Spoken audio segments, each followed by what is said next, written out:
All across this planet, countless ancient mysteries still lie dormant beneath the dust of time, from lost civilizations and colossal structures to legends and unexplained phenomena that no one has ever been able to decipher. Every land, every relic holds stories yet to be unraveled. Are these strange occurrences traces of unknown science, or simply myths passed down through generations?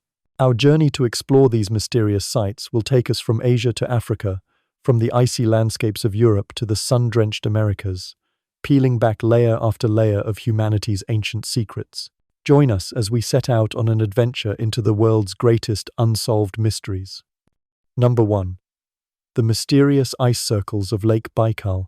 Deep in the frozen heart of Siberia, Lake Baikal has long been a source of fascination for both scientists and those drawn to the supernatural. In April 2009, astronauts aboard the International Space Station made a remarkable discovery. A thin, perfectly round ice circle, spanning up to 2.75 miles in diameter, had appeared on the lake's surface. What made it even more mysterious was that this circle was invisible from the ground. Only those observing from above could truly appreciate its flawless shape. Following this initial discovery, scientists began a careful investigation and soon identified more of these unusual ice circles scattered across Lake Baikal. Each one shared the same pattern: a bright center, dark ringed edges, and most were found in remote, hard-to-reach corners of the lake. At first glance, many assumed these formations were simply natural phenomena. A popular theory suggested that methane gas rising from the lake bed was melting the ice in perfect circles. However, when researchers took ice samples from these sites, they found no trace of methane within the layers. Not stopping there, some scientists proposed that these circles could be caused by warm underwater currents, creating convective flows that melted the ice in distinct patterns. Yet even this explanation left major questions unanswered. The true source of these mysterious currents remained unknown, and there was no clear sign of unusual water movement beneath the thick ice that covers Baikal for most of the year. With natural explanations falling short, more speculative theories began to emerge. Some believe these circles could be linked to supernatural events, or perhaps even serve as landing marks for UFOs that have visited or descended onto the lake. And in truth, what has happened at Baikal over the years gives these ideas an eerie plausibility. Lake Baikal's reputation for the unexplained goes far beyond its ice circles.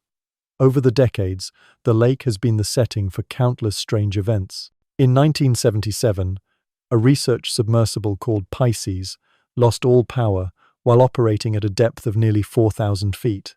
As the crew struggled in the darkness, a blinding beam of light suddenly shot down from above, illuminating their vessel. No one on board could explain the source of this mysterious light. Not long after, reports of unidentified flying objects began to increase, with witnesses describing cigar-shaped craft and glowing discs hovering over the lake at night, only to vanish into the Baikal mist as suddenly as they appeared. One of the most striking incidents occurred in April 1987, when as many as 13 witnesses reported seeing a massive flying saucer radiating a vivid purple light, with yellow windows as large as those of a house.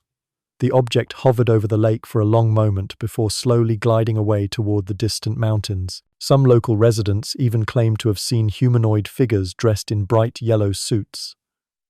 As soon as they were spotted, these beings hurried back to their craft and disappeared without a trace. All these bizarre occurrences have only strengthened the belief that Lake Baikal's ice circles are far more than just a natural curiosity. For many, they are a clear sign of forces at work beyond human understanding, or perhaps hints of mysteries even deeper still, waiting for someone to finally unlock their secrets. Number 2.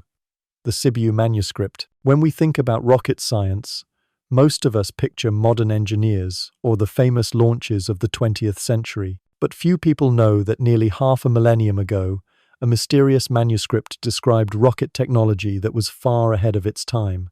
This was the Sibiu manuscript, one of the strangest documents in the history of European engineering. The Sibiu manuscript was written sometime between 1550 and 1570 by a German-Austrian military engineer named Konrad Haas. Back then, the region of Sibiu was known for its legends about vampires and ancient castles, but few would have imagined that in the midst of this land, a scientist was quietly drafting the blueprints that would one day inspire the future of space exploration.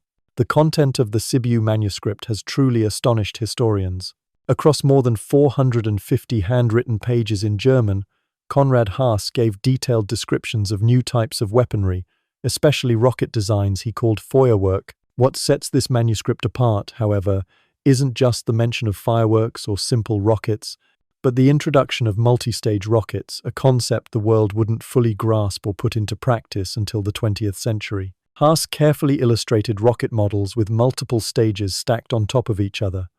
In these designs, once the bottom stage finished burning, the next stage would ignite, propelling the weapon even farther. He also studied liquid fuel, a bold idea that would later become the very foundation of every spaceflight. And he didn't stop there. The manuscript even describes aerodynamic designs with triangular fins to stabilize the rocket's path, and strategies for combining fireworks with warheads to maximize their impact on the battlefield.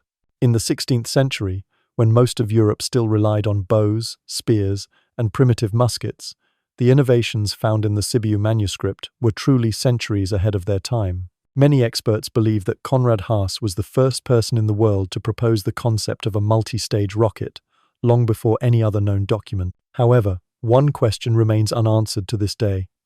Did Konrad Haas ever succeed in building any of the rockets he designed? Some sources claim that in 1550, a rocket test actually took place, but there is no historical evidence to confirm this event. Before the Sibiu manuscript was discovered and decoded, many European scholars believed that the first person to illustrate a multi-stage rocket was a Polish artillery expert in 1650, but Haas had him beat by nearly a century. The Sibiu manuscript was discovered by chance in 1961, when Professor Doru Todoriciu of the University of Bucharest found it in the archives of the city of Sibiu. This discovery forced the international research community to reconsider the history of scientific and technical development from an entirely new perspective. Were Konrad Haas's daring ideas simply the products of imagination, or was he truly a forgotten genius of his time? Today, the Sibiu manuscript is still carefully preserved in Romania, standing as a testament to the limitless creativity of the human mind. The story of Konrad Haas and his multi-stage rocket designs is a reminder that sometimes the extraordinary chapters of human history are hidden in the most unlikely of places. Number 3. Emperor Qin Shi Huang of China. In the 3rd century BC, China was in the grip of the Warring States period, when 7 powerful kingdoms were locked in a constant struggle for dominance. In the midst of this chaos, a young boy named Ying Zheng, later known as Qin Shi Huang, was sent away as a hostage between 2 rival courts. Through the cunning manipulation of a merchant named Lu Buwei, this teenager was eventually brought back to the state of Qin and ascended to the throne in 246 BC at just 13 years old. In the early years of his reign, the real power rested with Lu Buwei, but by 238 BC, Ying Zheng removed Lu and began to rule in his own right. This marked the beginning of his legendary quest to conquer and unify all of China. With iron will and sharp strategy, Ying Zheng defeated the 6 remaining feudal states one by one, bringing an end to centuries of brutal warfare. In 221 BC, he declared himself the first emperor of China, Qin Shi Huang, with the ambition of building an empire that would last forever. His reign was marked by sweeping reforms, including unifying the currency, weights and measures, and written language. At the same time, he launched monumental construction projects like the Great Wall, the Link Canal, and his massive mausoleum guarded by the famous Terracotta Army. In his final years, Qin Shi Huang became obsessed with the fear of death. The idea of human mortality haunted him relentlessly, and he desperately searched for an elixir of immortality. He ordered Zhu Fu to lead hundreds of boys and girls across the sea in search of the mythical Mount Penglai, said to be the home of the immortal elixir. But none of them ever returned. Meanwhile, at court, magicians and royal physicians took advantage of his obsession, convincing him to swallow pills containing mercury in hopes of eternal life, never telling him that this very poison was killing him. Inside his tomb, he even had underground rivers of mercury constructed, hoping they would protect his spirit after death. In 211 BC, a meteor fell to Earth inscribed with the words, "The first emperor will die." and the land will be divided. This ominous prophecy made Qin Shi Huang even more anxious, prompting him to collect mercury from across the empire to continue making his so-called immortality medicine. But during his fifth imperial tour in the summer of 210 BC, his health began to fail as he passed through Shakyu. Sensing the end was near, he wrote a letter calling for his eldest son, Fusu, to return and take care of his final affairs, but the message never reached its intended recipient. On the 12th of July, 210 BC, Qin Shi Huang died in the Bingtai Palace at Shakyu at just 49 years old. Modern historians believe he died of mercury poisoning from the very potions he hoped would keep him alive forever. The death of Qin Shi Huang was not just an unexpected tragedy, it brought devastating consequences for the dynasty he had fought so hard to build. Within 3 years, the Qin dynasty collapsed into chaos. The tomb of Qin Shi Huang, with its terracotta army and underground rivers of mercury, remains to this day a symbol of power and ambition, but also a warning about the emptiness of the quest for immortality. His story stands as a powerful reminder of the frailty of humanity in the face of fate. Sometimes, the dream of conquering death is the very thing that drags an empire to ruin. Number 4. The alien base off the coast of Malibu, Malibu Alien Base.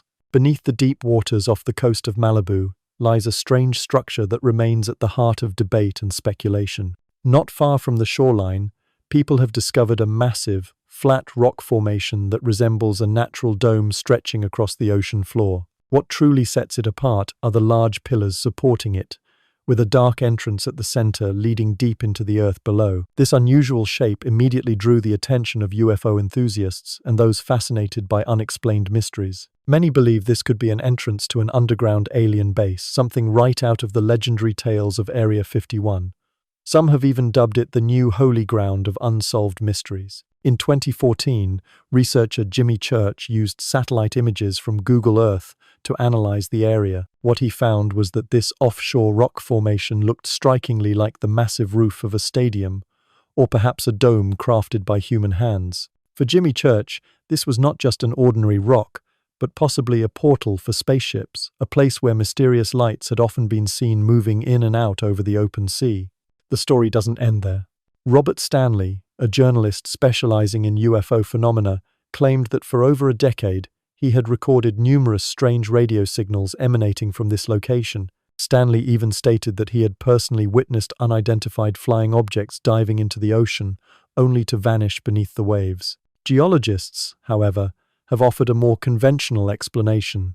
They argue that this structure is merely part of California's continental shelf, gradually eroded over time. Similar formations are common in deep-sea regions around the world, and there's nothing particularly unusual about it from a geological perspective. Still, even the experts admit that unexplored caves may exist beneath the rocky surface.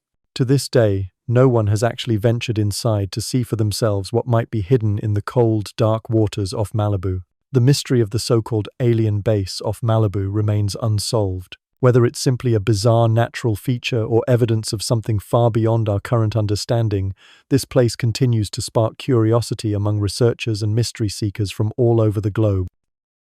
Number 5.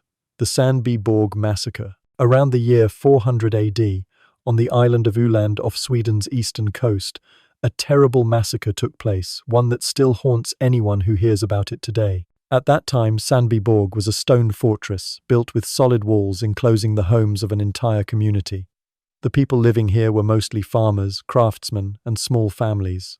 They relied on the island's natural resources and engaged in modest trade with the mainland. One early morning, while everyone was still asleep, an organized group of raiders quietly approached the fortress. None of the Sandbyborg residents had any idea what was waiting for them on the other side of those stone walls.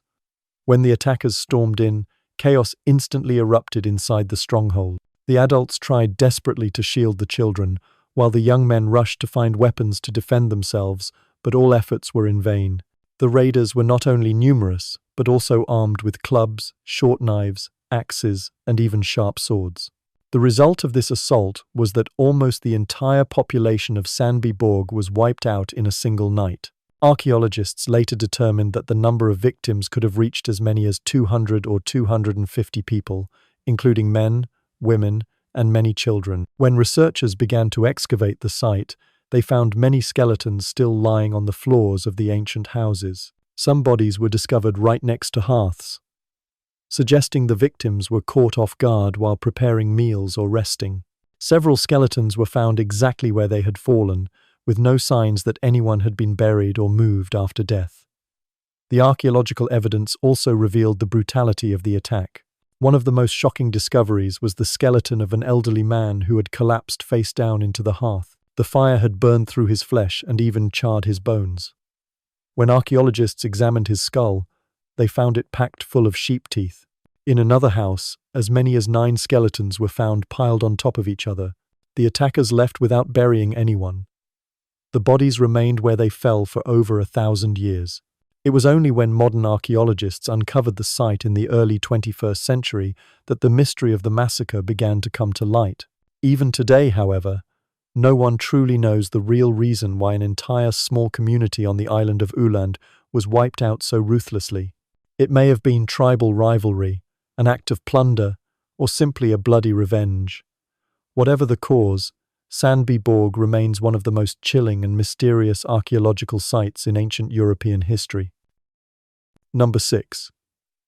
The magnetic anomaly at Lake Vostok, Antarctica. Lake Vostok anomaly. Hidden deep beneath the eternal ice of Antarctica lies a mysterious world that humanity has only just begun to explore. Lake Vostok, the largest subglacial freshwater lake in Antarctica, is one of the continent's least known wonders, yet it holds countless surprises. As early as the 1960s, scientists had predicted the existence of this massive underground lake, but it wasn't until 1993, with the help of advanced satellite radar technology, that the presence of Lake Vostok was finally confirmed beyond any doubt. Lake Vostok is enormous, spanning some 5,600 square miles and buried beneath an ice sheet nearly 2.5 miles thick. Its location is near Russia's Vostok Research Station, about 800 miles from the South Pole. Completely cut off from the outside world for millions of years, Lake Vostok has long been a source of fascination for scientists and explorers alike. In 2001, a major breakthrough occurred when NASA researchers detected a massive magnetic anomaly at the eastern edge of the lake. The anomaly was so significant that it immediately prompted a wave of theories among scientists. Some believed it was caused by an unusually thin section of Earth's crust in the area, possibly stretched up to 3% thinner than average, creating a magnetic phenomenon that modern instruments could easily detect. Initially, the plan to drill deep into Lake Vostok and retrieve water samples faced heated debate due to concerns about contaminating the pristine environment. But curiosity about the hidden world beneath the ice ultimately prevailed. In 2013, after years of effort, Russian scientists succeeded in drilling more than 2 miles down and collecting the first samples of water from the lake. The results stunned the scientific community. Analysis revealed strands of bacterial DNA that did not match any known species in global databases. Professor Sergei Bulat of the St. Petersburg Nuclear Physics Institute confirmed that these DNA sequences were entirely new, never before seen in any ecosystem on Earth. Many scientists now believe that Lake Vostok contains an ecosystem completely isolated from the rest of the planet, with life forms that have evolved in total darkness, extreme cold, and higher than normal levels of oxygen. After millions of years of separation, the lake may be preserving secrets about the primitive origins of life on Earth, or perhaps even forms of life that have never been seen before.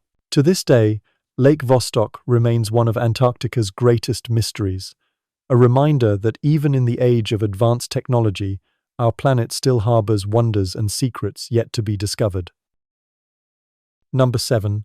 The oldest cheese in the world. One of the most unusual and fascinating discoveries about the daily life of ancient Egyptians came from something deceptively simple, a piece of cheese. In 2018, archaeologists uncovered a 3,200-year-old cheese inside the tomb of Tams, who once served as the mayor of Memphis during the reigns of Pharaoh Seti I and Ramesses II.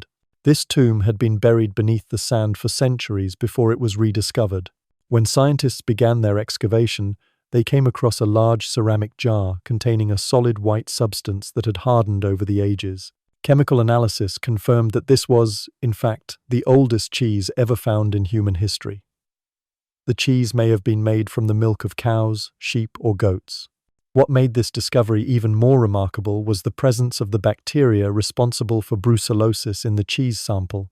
This bacteria is transmitted from animals to humans through unpasteurized dairy products and can cause prolonged fevers and serious complications. The finding not only proves that ancient Egyptians were making and consuming cheese at a very early stage, but also reveals that they faced foodborne health risks, dangers that even the modern world has not fully eliminated. Although cheese is now a beloved food across the globe, it's surprising to realize that this staple has been a part of human life for thousands of years, becoming essential to both royalty and commoners along the banks of the Nile. Number 8. The Dragon Hole, Eye of the South China Sea. If the ocean is a treasure chest of mysteries, then the Dragon Hole in the South China Sea is surely one of the strangest treasures ever discovered by mankind. Hidden among the Paracel Islands off the coast of Vietnam, this place has long been the subject of both scientific inquiry and age-old folklore. The Dragon Hole is a massive underwater sinkhole, currently holding the record as the world's deepest blue hole. Scientists have measured its depth at nearly 987 feet, surpassing even the famous Dean's Blue Hole in the Bahamas. Its mouth is almost perfectly round, and the water within is pitch black, growing colder and more deprived of oxygen the deeper you descend. This has turned the Dragon Hole into a kind of natural, forbidden zone for humans. While it stands as a geological marvel, the Dragon Hole is also woven into countless tales passed down through the centuries. In Chinese culture, the hole appears in the classic novel Journey to the West, where locals believe it was here that the Monkey King, Sun Wukong, obtained his magical staff. That, they say, explains why the hole is so astonishingly deep. But other legends suggest it is home to a real dragon, and that deep within the chasm, a great dragon lies sleeping, whose awakening would spell disaster for the surrounding seas. Thanks to these stories, the Dragon Hole has become not only a scientific destination, but also a symbol of the supernatural. The beauty of the Dragon Hole is both mesmerizing and terrifying. Beneath the deep blue surface, sunlight only penetrates a short way before vanishing into the cold, impenetrable darkness. At these depths, the water pressure is enough to crush any ordinary diving equipment, not to mention the powerful currents that could sweep away anyone daring enough to explore further.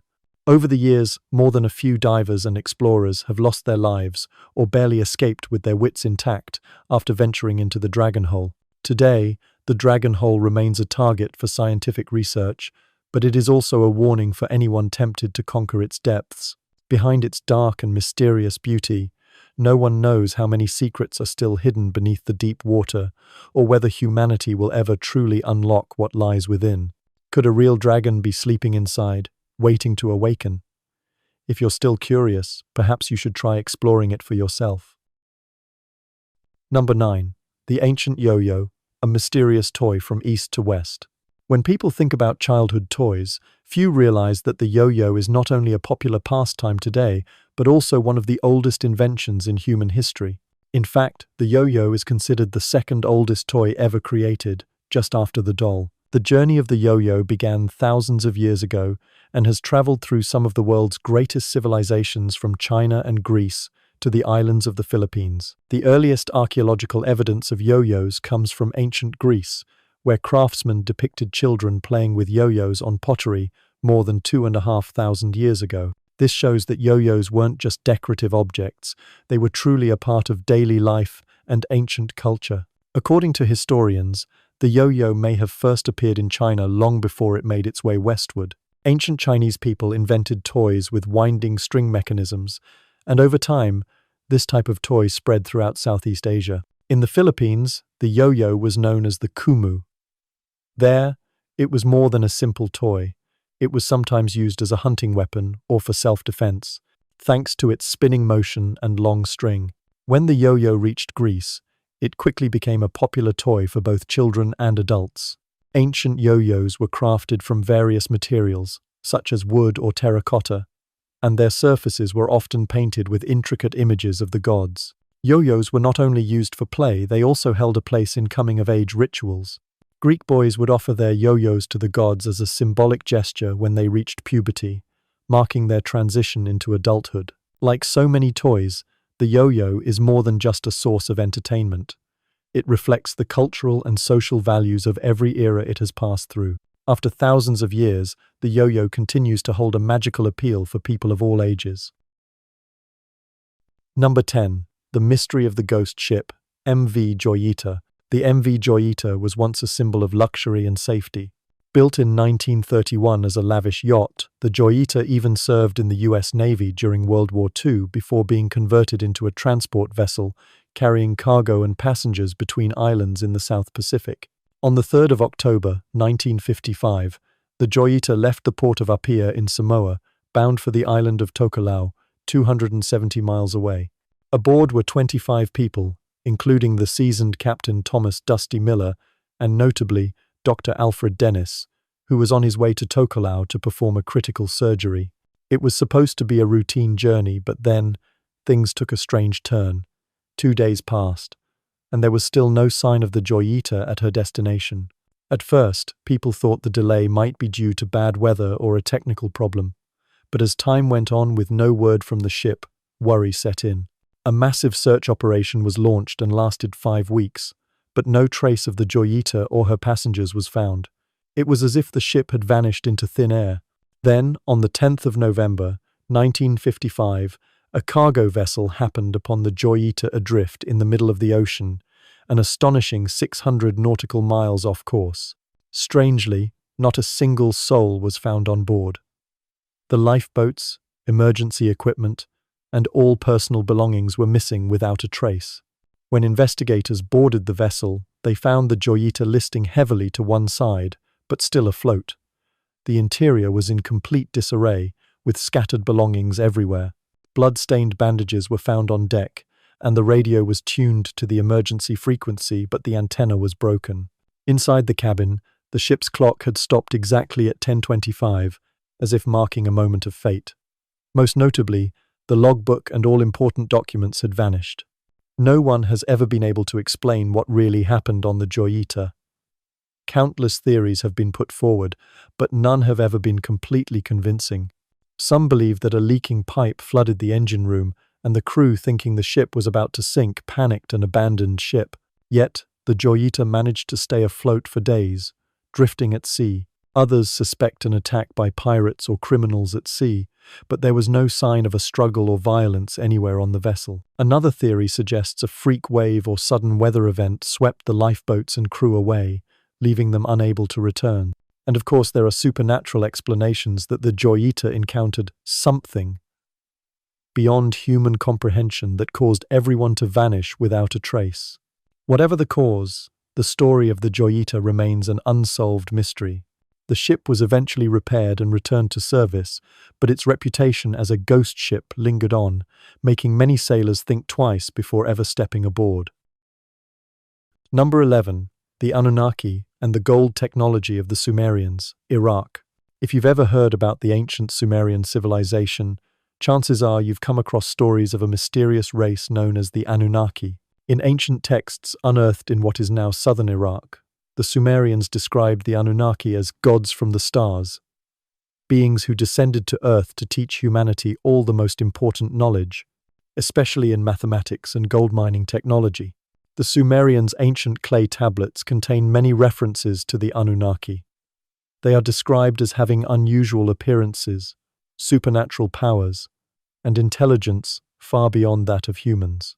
Many stories recount how the Anunnaki taught the Sumerians techniques in agriculture and construction, but above all, they shared knowledge about how to extract and use gold. The ancient Sumerians had a special fascination with gold.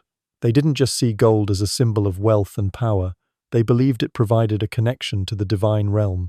What astonishes researchers today is that, according to the old texts, gold was not only used for jewelry, but was mentioned as an essential element in religious rituals and even in technological devices described in mysterious terms. Some modern theorists have gone even further. They suggest that the stories of the Anunnaki are, in fact, ancient memories of an extraterrestrial civilization. According to this theory, the Anunnaki were actually aliens who came to Earth from a distant planet to extract resources, most notably gold. Believers in this theory claim that the Sumerians were taught mathematics, measurement, and metallurgy to serve the Anunnaki's purpose. Some texts depict the Anunnaki giving humans farming tools, or even complex mathematical tablets. The mathematical system used by the Sumerians, based on the number 60, still affects us today, for example, in how we measure time and angles. The Sumerians' precision in astronomy continues to impress scientists, as they were able to predict astronomical events with remarkable accuracy using only simple tools. Whether you believe in the ancient alien theory or not, there's no denying that the presence of the Anunnaki in Sumerian culture remains one of the most mysterious and captivating subjects in ancient history. Tales of their gold technology and the measurement, calculation, and crafting skills they passed down to humanity are still preserved on the cuneiform tablets excavated from ancient sites. Number 12. The mysterious object beneath the Baltic Sea anomaly. Deep beneath the Baltic Sea lies a mystery that, to this day, scientists still cannot explain. The story began in 2011, when the Swedish Ocean X diving team set out on an expedition to search for shipwrecks and ancient relics on the sea floor. During their survey, they stumbled upon a blurry sonar image of a strange object lying deep underwater. The object had an almost perfectly circular shape, measured roughly 200 feet across, stood about 10 feet thick, and most intriguingly rested atop a 26-foot-tall stone pillar. At its base were step-like formations, as if leading down into a dark, bottomless pit below. From the moment it was discovered, the object's bizarre shape sparked a wave of theories. Some speculated it might be the remains of an anti-submarine device from World War II, or the buried turret of a warship lost in a violent naval battle.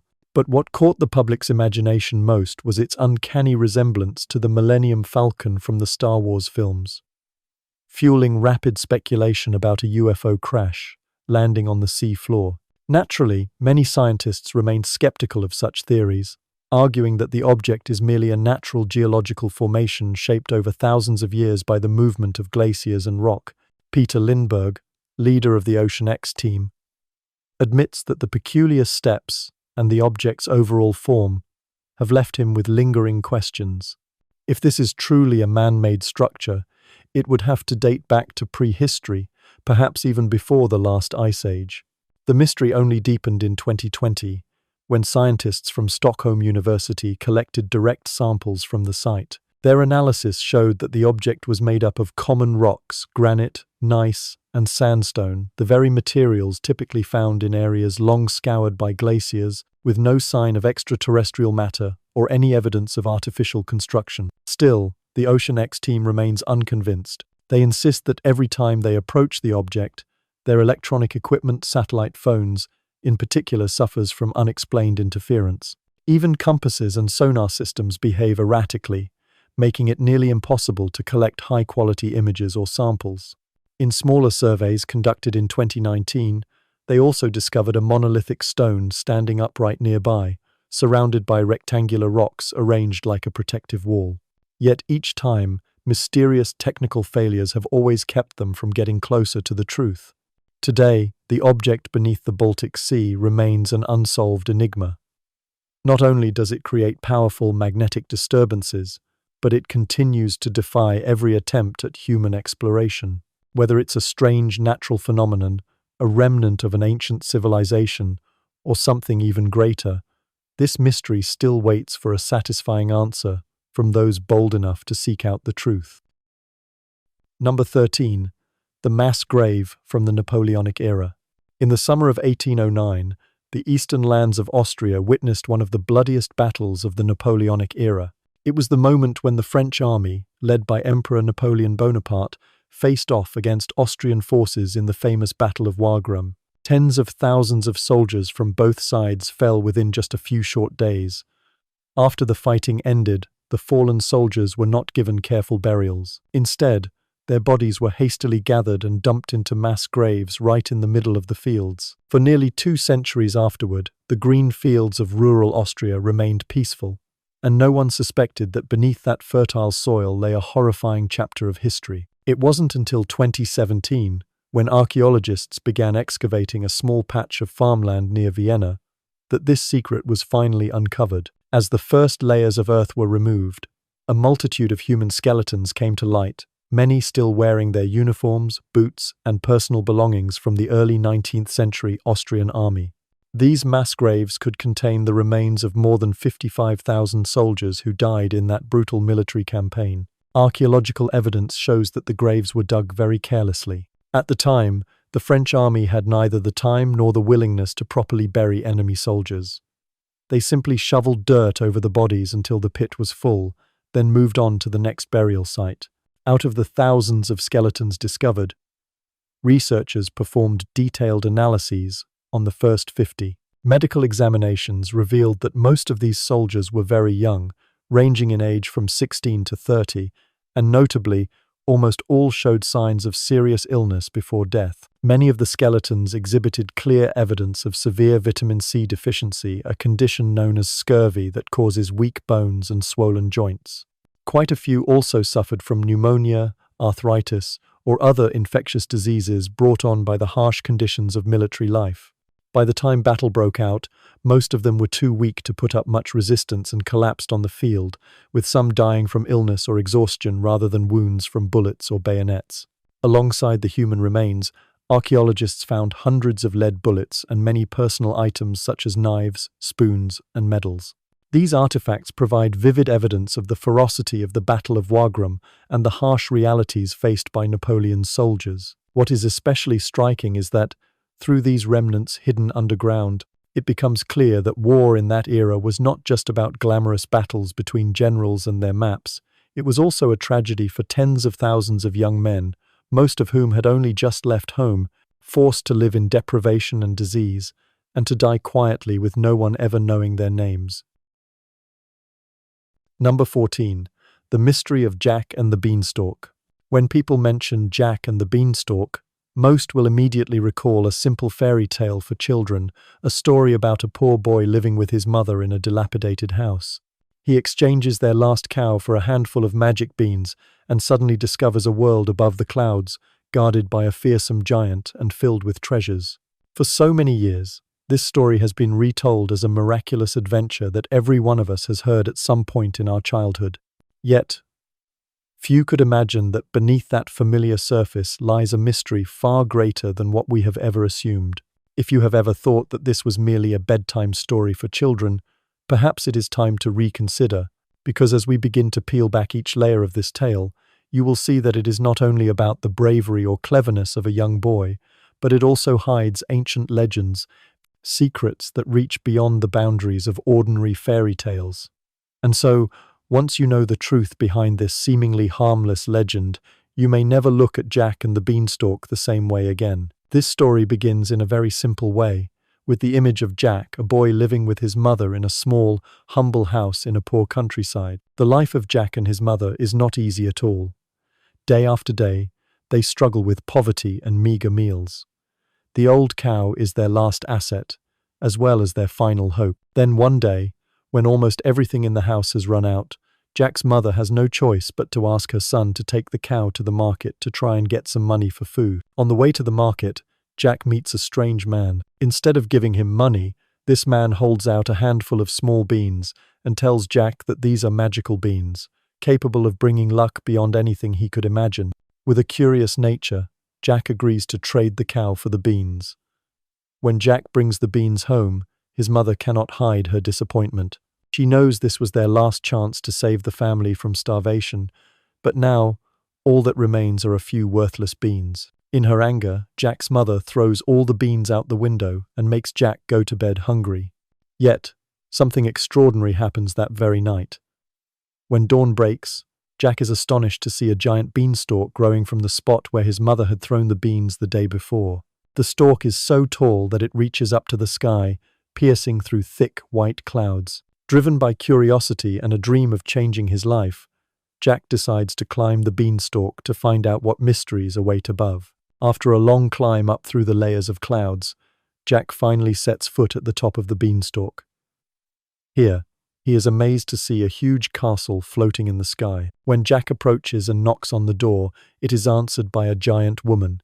She looks at Jack with a mix of worry and warns him that her husband is very fond of eating children. However, seeing that Jack is hungry and exhausted, the giant's wife still decides to help him. She secretly gives Jack some bread, cheese, and a bowl of milk, then hides him in the kitchen to keep him from being discovered by her husband. When the giant comes home, the sound of his footsteps shakes the entire castle. As soon as he enters, he sniffs the air and, in a threatening voice, declares that he can smell the flesh of a child. But the giant's wife quickly denies this and keeps Jack safe. After dinner, the giant falls asleep beside a large bag of gold. At that moment, Jack sees his chance. He quietly steals the bag of gold and escapes safely down the beanstalk and back home. That gold helps Jack and his mother live comfortably for a time. But eventually, the money runs out, and their life returns to hardship. Once again, curiosity and hope for a better life urge Jack to climb the beanstalk a second time. This time, too, the giant's wife helps him and hides him away. Watching carefully, Jack notices the giant's hen that can lay golden eggs. When the giant falls asleep, Jack quickly steals the hen and silently leaves the castle. Returning home with the magical hen, Jack and his mother enjoy another period of abundance. But Jack himself still cannot let go of his longing for adventure and the hope for more miracles. On his last journey up the beanstalk, Jack notices a golden harp that can sing beautiful melodies by itself. But as soon as Jack takes the harp out of the castle, the harp cries out for help, causing the giant to wake up and realize Jack's presence. A tense chase follows, with Jack clutching the harp as he races down the beanstalk and the furious giant chasing right behind him. When they are nearly at the ground, Jack calls for his mother to bring an axe, and he strikes hard at the base of the beanstalk. The giant beanstalk collapses, causing the giant to lose his balance and fall from above, dying instantly. From that day on, thanks to the treasures Jack brought back from the castle in the sky, the mother and son no longer had to worry about poverty. However, hidden behind those familiar details, the story still contains many strange and mysterious things that not everyone has heard of. In every version of Jack and the Beanstalk, there is one detail almost everyone remembers by heart: the famous incantation spoken by the giant whenever he senses the presence of a stranger. Fee, fi, fo, fum. I smell the blood of an Englishman. This line sounds both eerie and strange, and in fact, it is not merely a product of imagination, but has existed for a long time in Western culture. People have heard this chant in Shakespeare's play King Lear, written in 1605, but even in Shakespeare's time, this rhyme was called ancient folklore. Some researchers even believe it may have originated from ancient Gaelic, as a kind of hunting chant or a song of giants in the oldest legends. When we look more broadly across the world, we see the image of the giant recurring in many different cultures. In the Bible, the giant Goliath became a symbol of brute strength when facing David, an ordinary but brave man. In Greek mythology, the story of Odysseus facing the Cyclops Polyphemus is a classic example of a human encountering giant forces. In Norse mythology, the Jotun are powerful beings who exist parallel to, or even before, the gods of the Vikings. This repetition is not accidental but reflects something deep in the human subconscious. Some scholars have hypothesized that perhaps giants in legends are not simply monsters or villains. They may be faded memories of ancient races or tribes who once lived on Earth. However, due to harsh living environments and dwindling food supplies, they gradually disappeared. Over time, memories of them became distorted and transformed into monstrous giants in stories passed down through generations. If we reconsider Jack's story, we can also ask an opposite question. Are we certain that Jack is truly a hero, or is he simply an invader who enters someone else's world and takes their treasures for himself? From this perspective, Jack is no longer the perfect symbol of courage, but rather takes on the image of a conqueror, representing the desire for possession and power that humanity has carried for thousands of years. That is why these recurring details and the image of the giant not only make the story of Jack and the Beanstalk more captivating, but also hint at a historical and collective psychological depth far beyond a simple fairy tale. Perhaps the most astonishing thing about Jack and the Beanstalk lies not only in the magical details or the image of the giant that we often see in fairy tales, but also in the truly ancient origins of this story. Not until 2016 did folklore researchers truly prove that Jack and the Beanstalk was not the product of England or modern Europe alone, but actually belongs to an ancient group of folk tales called ATU 328, the boy who stole the ogre's treasure. Remarkably, this group of tales not only appears in England, but also exists in various forms in Italy, Scandinavia, India, and many other places around the world. Researchers have used genealogical analysis of folk tales similar to the way we study the evolution of living species to trace the origins of this plot. The results genuinely surprise the academic world. The story of a poor boy who dares to confront a monster to steal its treasures actually dates back more than 5,000 years. That is, to prehistoric times, before even the greatest civilizations of humanity were born. This story has been passed down orally from generation to generation and still lives on today in many different forms across cultures. Researchers have even traced the story back to the era of the Proto-Indo-Europeans, an ancient population living on the vast steppes between the Black Sea and the Caspian Sea. These people lived at the end of the Stone Age and the beginning of the Bronze Age, from about 4,500 to 2,500 BCE. They were nomadic herders. They did not build cities. They left behind no writing. And most of what we know about them comes only from ancient graves and grave goods scattered across endless grasslands. Therefore, Jack and the Beanstalk is not just a simple fairy tale, but a living legacy, a rare thread connecting us to a vanished civilization of history. Each time a generation retells this story, even if just to lull a child to sleep, they are in fact preserving a collective memory that has existed for thousands of years. If you have ever thought the story of Jack was just a small fairy tale, take a moment to look more closely. In fact, Jack and the Beanstalk carries a grand motif that has appeared again and again in many civilizations, the motif of the culture hero, an outsider who dares to cross forbidden boundaries, break into the realm of supernatural powers, and bring back for humanity the most precious things. It is easy to see that stories about culture heroes always begin with a character who seems small, weak, or who does not belong to the world they are about to enter. They are often ordinary people, sometimes pushed to the fringes of society. Yet it is these people who dare to risk facing the mighty guardian and bring back treasures that previously belonged only to the gods. We can see this motif in Greek mythology, where Prometheus dares to steal the fire of heaven from Zeus to bring light and life to humanity, even though the price he pays is to be chained and suffer punishment for all eternity. In Norse mythology, Odin also secretly takes the mead of poetry, a sacred drink that bestows upon humans the ability of poetry, knowledge, and artistic inspiration. To do this, Odin must overcome deadly challenges and deceive the guardians of the sacred mead. If we go back to ancient Sumerian civilization, we find the story of Gilgamesh, who defeated the giant guardian of the forest to take the sacred cedar logs that only the gods were allowed to use. These were the materials used to build cities, create the first civilization, and make humans the center of the world. What is the common thread in all these stories? It is a journey into a forbidden world or a land of death and supernatural powers, where there are guardians that ordinary people cannot overcome. The protagonist must rise above themselves, using intelligence, courage, or cunning to defeat or outwit the guardian. In the end, they bring back divine treasures that help humanity develop and survive to this day.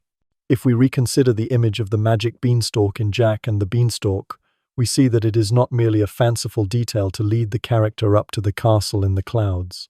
In reality, this image represents a universal motif that has appeared in many ancient cultures around the world, the idea of a cosmic axis, a mythical rope or bridge, connecting the levels of the universe together. In Greek mythology, there is Mount Olympus, the place where the gods reside at the highest peak, hidden in the clouds, separate from the world of humans.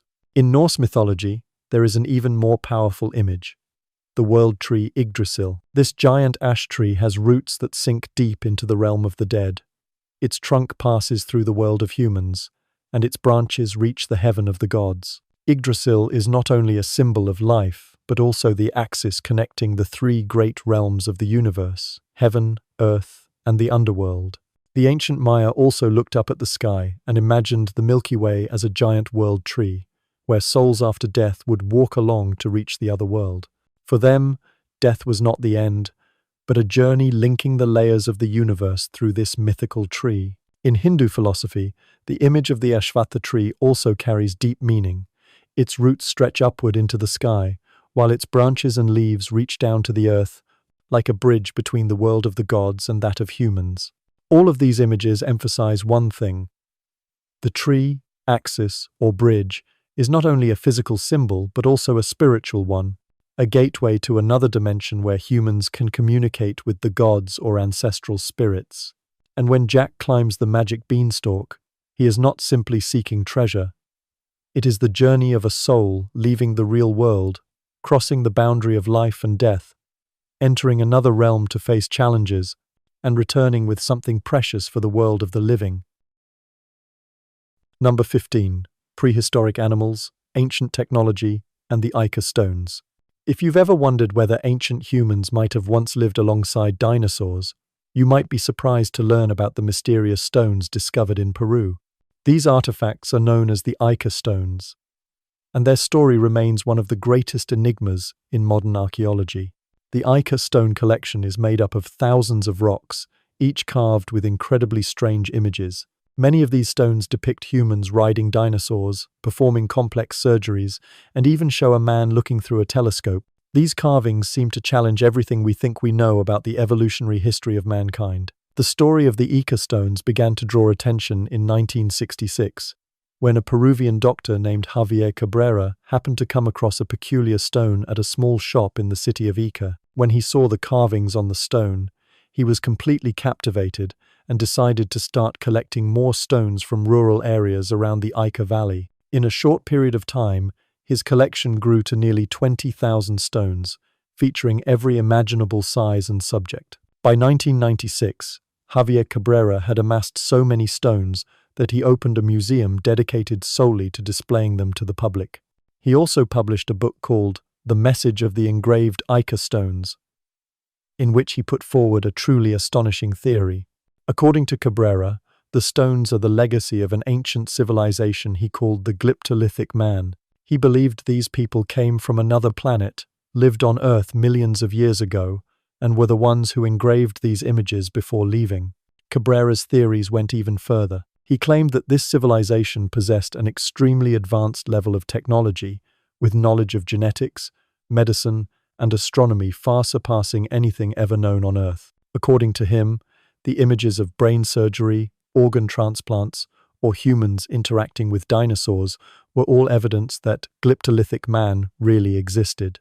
The Ica stones quickly became a subject of worldwide controversy. Many proponents of creationist theories saw the collection as definitive proof, supporting their belief that humans and dinosaurs once lived at the same time. However, most scientists and archaeologists regard the stones as a sophisticated hoax. They point out that the dinosaurs depicted on the Ica stones look remarkably similar to drawings from the mid-20th century, a time when paleontology had already made dinosaur imagery popular around the world, images that we now know are scientifically inaccurate.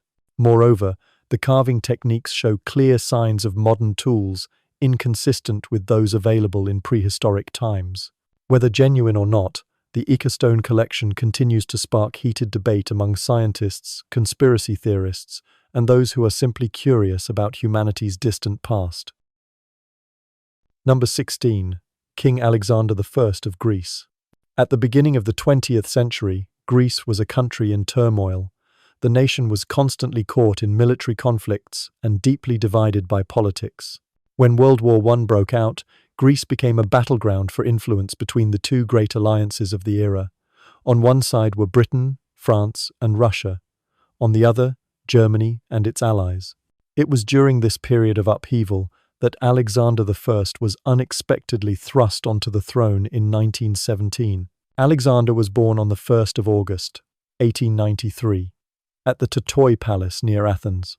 He was the second son of Prince Constantine and Princess Sophia. With royal blood from both Denmark and Germany, Alexander grew up in luxury, but he was never truly prepared for the responsibilities of leading a nation. As the war spread, his father wanted Greece to remain neutral. However, Prime Minister Eleftherios Venizelos was determined to align Greece with Britain and France. This disagreement split the country, ultimately leading the Western powers to force Alexander's father and elder brother into exile.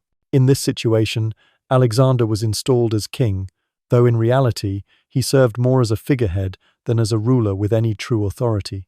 During his reign, Alexander lived almost like a prisoner. Prime Minister Venizelos and his allies controlled the government, while Alexander remained largely isolated in the palace. Despite having little actual power, he quietly supported the Greek military in their campaigns against the Ottoman Empire and Bulgaria, hoping to help his country gain new territories such as Thrace and the Aegean islands. Alexander's personal life was also a source of controversy, as he secretly married a commoner who was not of royal blood. The royal family refused to recognize the marriage, and his wife was only referred to as Madame Manos instead of Queen.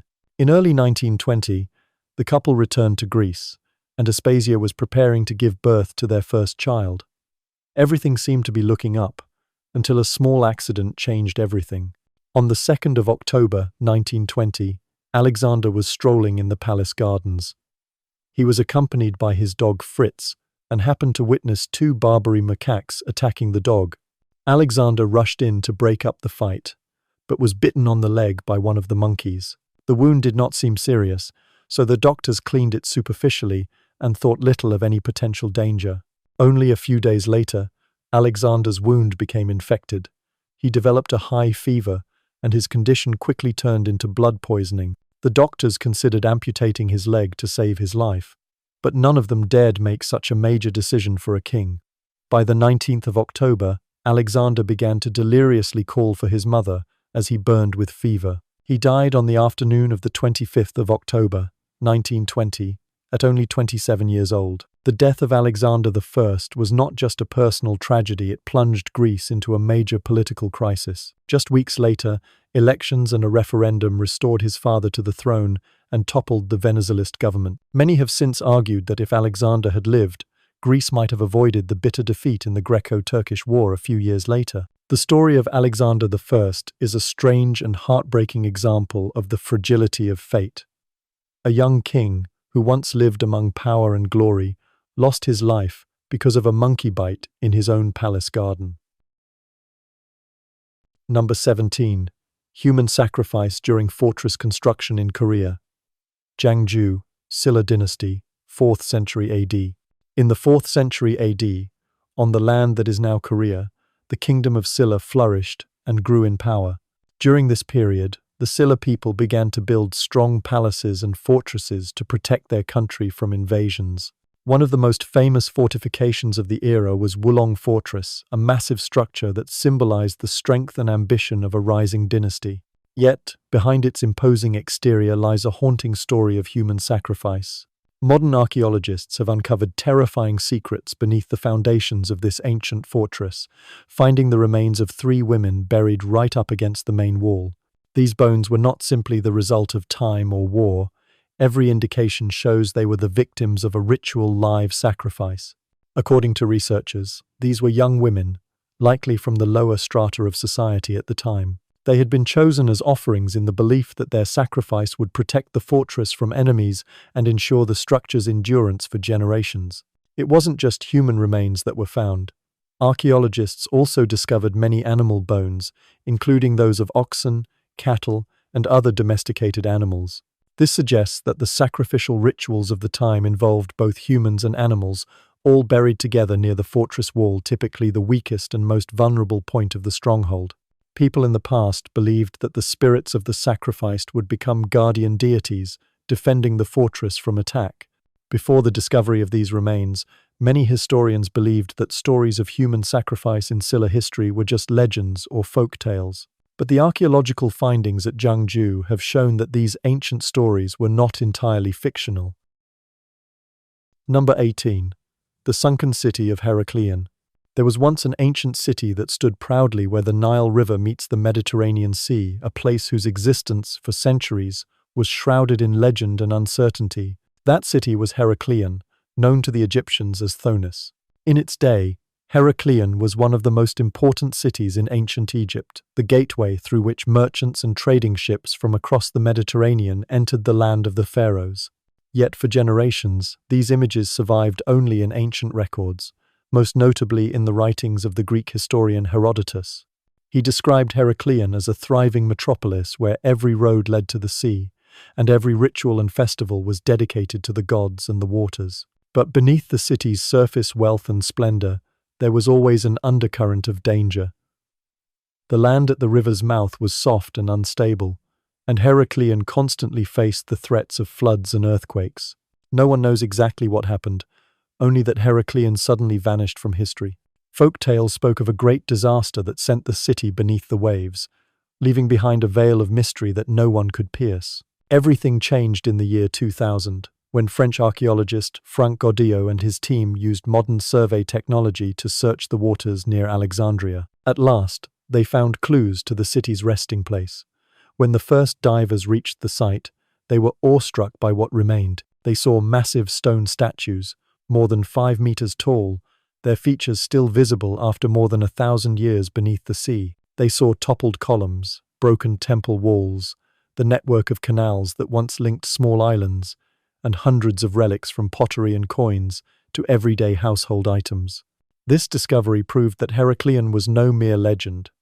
Scientists now believe the city gradually sank over time, as rising tides and encroaching seawater weakened its foundations. An earthquake or tsunami may have finished the job, swallowing a once bustling metropolis beneath the waters of the Mediterranean. All that remains is a silent world on the ocean floor. The story of Heracleion is a stark reminder of the fragility of human civilization in the face of nature's power. Even today, what Franck Godillot and his team have uncovered is only a small part of the city's greater story. Thousands of secrets still lie buried beneath the seabed, waiting to be discovered. Heracleion now stands as living proof of the great mysteries still hidden in the depths of the ocean, a place where time and tide can erase the achievements of mankind in the blink of an eye. Number 19. Buried alive with their master. Around 1600 BC, on the ancient land that is now Anyang in China, a brilliant civilization once flourished along the banks of the Yellow River. This was the golden age of the Shang dynasty, regarded as China's first historically documented royal dynasty. Within the city of Yingshu, archaeologists have uncovered one of the most terrifying and gruesome burial customs in ancient history: the practice of burying people and animals alive alongside their master. For decades, excavations at Yingshu have brought to light a series of magnificent tombs, the most notable being those belonging to nobles and kings of the Shang era. What is most striking and haunting for researchers is that in each of these tombs, there are not only the remains of the primary occupant, usually a royal or noble, but also the skeletons of numerous warriors, servants, musicians, and even war horses, chariots, and hunting dogs. All of these people and animals were buried alive to accompany their master into the afterlife. In some of the largest tombs, dozens, sometimes even hundreds of human skeletons have been found arranged neatly in rows beneath layers of earth. Archaeological evidence shows they did not die from illness or old age. They were buried alive together with the recently deceased master. Lying next to them are the bones of horses adorned with seashell decorations, with some even draped in thin sheets of gold on their heads and chests, along with exquisitely crafted wooden and bronze chariots. This scene not only demonstrates the wealth and power of the deceased, but also reflects the Shang people's intense belief in an afterlife, where the soul required a full retinue, transportation, and weapons to continue a regal existence in the world beyond. Through the discovery of these mass graves, researchers have also found evidence of large-scale sacrificial ceremonies. In some places, warriors were dressed in their finest armor, armed with bows, spears, and shields. Today, when visitors come to Yingshu and witness the remnants within these ancient tombs, it's impossible not to shudder at the fate of those who once lived in opulent palaces, only to end their lives in the cold darkness beneath the earth. Number 20. The Death Lake beneath the Red Sea. You may have heard about dangerous places on land, but beneath the ocean's surface exist natural traps far deadlier than most could ever imagine. One of these is the Death Lake, hidden deep beneath the Red Sea. This deadly pool lies more than 1.1 miles below the surface, spanning an area of over 10,000 square meters, concealed among the cold mud of the sea floor. At first glance, it looks like nothing more than an ordinary patch of water. But inside, there is no oxygen at all. Instead, the pool is filled with a thick, super salty solution known as brine. Any creature unfortunate enough to stray into this lake is instantly shocked and killed in a matter of seconds. Scientist Sam Purkis has described it as one of the harshest environments on the planet. Yet, strangely enough, the lake's rim is teeming with life schools of fish, clever eels, and predatory shrimp. They never risk entering the toxic pool. Instead, they lurk on the edges, waiting for some unlucky prey to drift into the deadly waters and lose consciousness. When that happens, the predators simply swoop in to claim the bodies of their doomed victims. This death lake is not unique. Scientists have discovered dozens of similar super salty pools in places like the Mediterranean and the Gulf of Mexico. But what makes this one so remarkable is its proximity to the Egyptian coast, just about 2 kilometers away, close enough that strong currents can sometimes sweep unsuspecting creatures right into its lethal grasp. The Death Lake beneath the Red Sea isn't just a new discovery in geology or marine biology. It's a stark reminder that even in places that seem harmless, deadly secrets still wait below the surface mysteries that modern humans are only beginning to uncover. Would you ever dare to take a swim in that lake? Number 21. The oldest Muslim cemetery in Spain. On the Iberian Peninsula, archaeologists have just discovered one of the oldest known Muslim cemeteries in Europe. This finding took place near the town of Taust, in the Ebro Valley, a region that was once the border between two great civilizations, Christianity in the north and Islam in the south. When the archaeological team carried out the excavation, they found a total of 433 ancient graves. These graves date from the 8th to the 12th centuries, matching the earliest period of Islamic invasion and rule in Spain. All the remains were buried according to Islamic customs, with the heads turned toward Mecca and no grave goods included. The appearance of such a large cemetery is clear evidence that the Taust area once had a prosperous Muslim community, even though local historical records hardly mention their presence.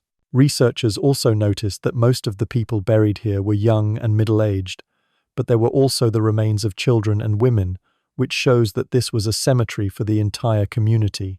Thanks to the intact skeletons, scientists can now conduct genetic and bioarchaeological analyses to learn more about the origins and lifestyles of Muslims in ancient Spain.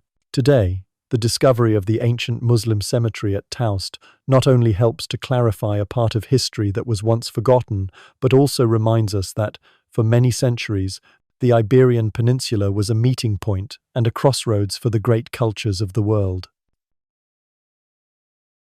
Number 22. King Adolf Fredrik of Sweden. In the 18th century, Sweden was a nation striving to reclaim its former glory after suffering a series of defeats in European wars. This era was known as the Age of Liberty, a time when royal power was strictly limited and the true authority lay with the parliament. Adolf Fredrik, born in 1710 at Gottorp, was not someone expected to become king. He was the son of Duke Christian August and Princess Albertina Frederica, but he himself was never prepared to rule a country. In 1743, thanks to Russian backing during a succession crisis, Adolf Fredrik was chosen as heir to the Swedish throne. By 1751, he officially became king after the death of King Frederick I. However, throughout his reign, his power was largely ceremonial. The Swedish parliament controlled most of the country's important decisions. Adolf Fredrik became more of a symbol than an actual leader. Despite his limited authority, Adolf Fredrik became well known as a king who loved the arts and, above all, had a deep passion for food. He was especially fond of lavish meals, and his favorite treat was the traditional semla pastry. Semla is a sweet roll, filled with cream or jam, typically enjoyed by Swedes during Lent before Easter. For Adolf Fredrik, semla was more than just dessert, it was a symbol of pleasure and satisfaction. But this very passion would lead to his unexpected end. On the 12th of February, 1771, Adolf Fredrik attended a grand feast at Stockholm Palace to mark the end of Lent. The banquet was described as lavish, but the real centerpiece was the semla served with warm milk. According to records, Adolf Fredrik ate as many as 14 semlas after already indulging in the main courses. The rich cream and soft dough in each pastry were simply irresistible to the 60-year-old king. However, after the meal, Adolf Fredrik began to feel unwell. He was struck by intense stomach pain, along with severe digestive problems. Doctors were called in right away, but medicine at the time was limited, and no one could save him. Within just one day, the king's condition deteriorated, and he died at Stockholm Palace.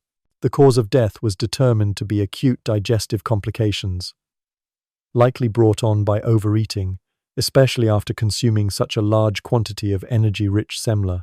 Many people later referred to Adolf Fredrik as the king who ate himself to death. The death of Adolf Fredrik was not just a personal tragedy. It marked the beginning of a new era for Sweden.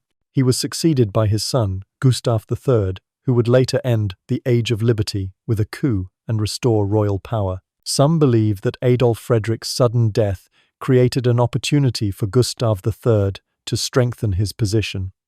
But it also fueled debate over the extravagant lifestyle and lack of restraint among the nobility. Historians see it as a warning about the dangers of self-indulgence, while others simply view it as the unfortunate end of a king who loved food. The story of Adolf Fredrik has become a legend in Swedish culture, often retold with both surprise and humor. Today, semla remains a beloved dessert across the country, but the king's death has given it a new meaning, a gentle reminder of the danger that comes from not knowing when to stop.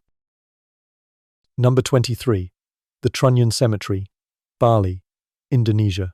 On the picturesque island of Bali in Indonesia, there is a small village called Trunyan. This village is known not only for its stunning, untouched scenery, but also for a funeral custom so unusual that it is perhaps unique in the world. For the people of Trunyan, death is not seen as a sorrowful ending but as a return to nature, and the way they say farewell to their loved ones has left many outsiders uneasy after witnessing it. Unlike most Asian cultures, where the dead are usually buried in the ground or cremated to ashes, the people of Trunyan do things differently. When someone passes away, their body is simply wrapped in a plain white cloth and taken to a cemetery located beside a dense bamboo forest. There, beneath the shade of an ancient Taru Menyan tree, the body is placed inside a small bamboo cage. Whenever a cage becomes full, the oldest remains are removed and stacked with other bones in a communal pile near the base of the tree. The skulls, however, are carefully arranged in a long row right under the Taru Menyan, creating a haunting sight, with hundreds of bright white skulls stacked on top of one another over generations. There is something extraordinary that everyone who visits Trunyan for the first time wonders about. Despite the large number of exposed bodies, there is almost no foul odor at all.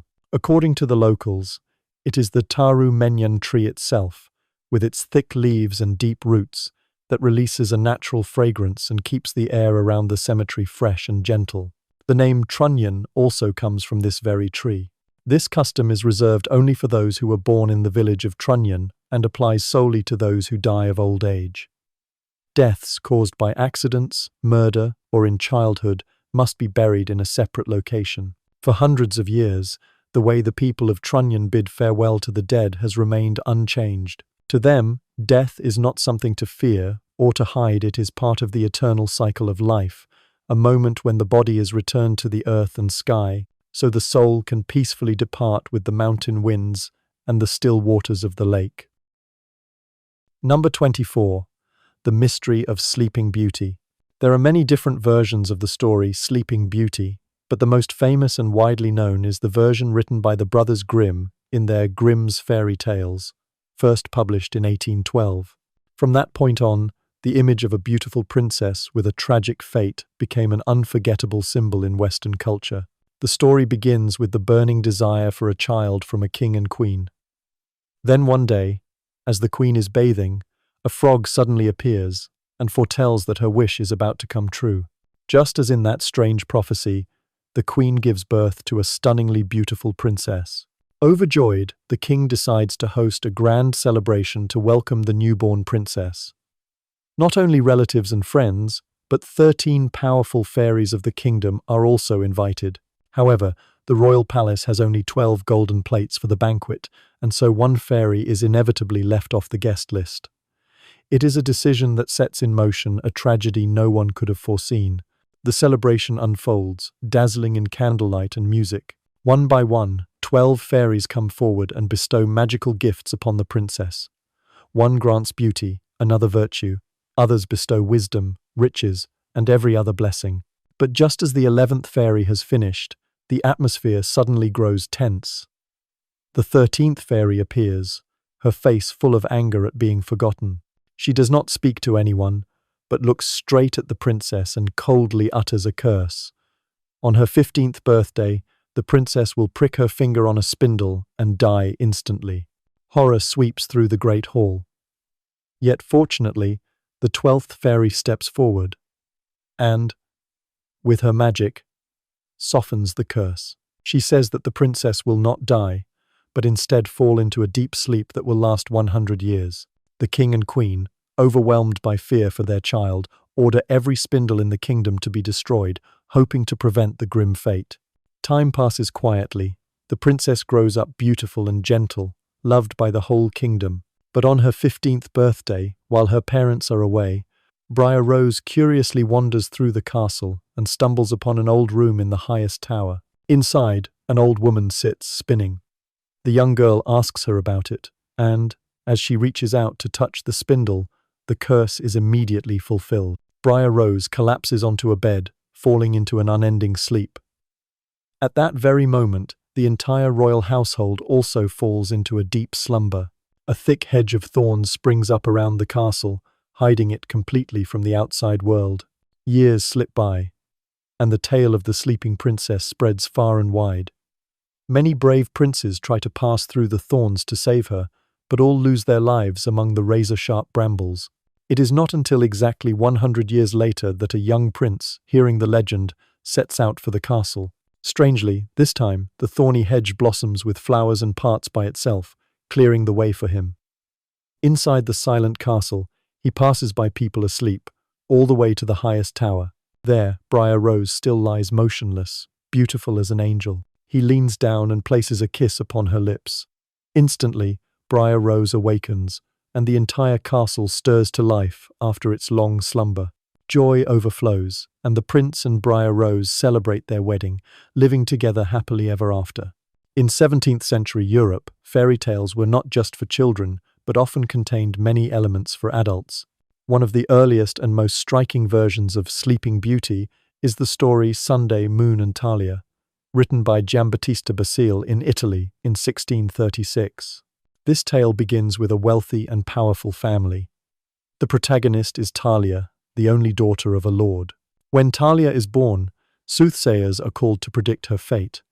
They warn that one day, a tiny sliver of flax will bring disaster upon her.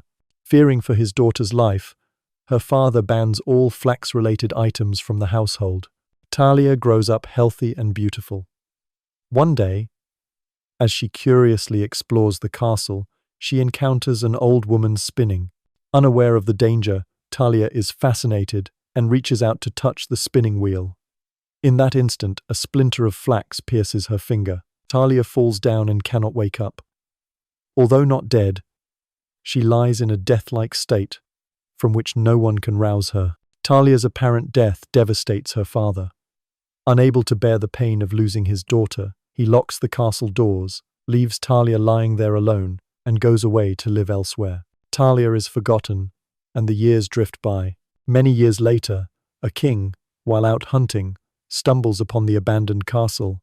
When he enters, he finds Talia lying motionless. Her appearance captivates the king. Instead of trying to save her, the king rapes Talia as she remains in her enchanted sleep. Though she does not awaken, Talia becomes pregnant from the encounter. 9 months later, she gives birth to twins, a boy and a girl, who are cared for by mysterious fairies and are named Sun and Moon. One day, one of the twins, thirsty for milk, sucks Talia's finger and pulls out the splinter of flax. Miraculously, Talia awakens and is astonished to find 2 children beside her. The story continues with even more turmoil. The king, after a long time, suddenly remembers Talia and decides to return to the castle. Overjoyed to see Talia and the children, he spends some happy time with them.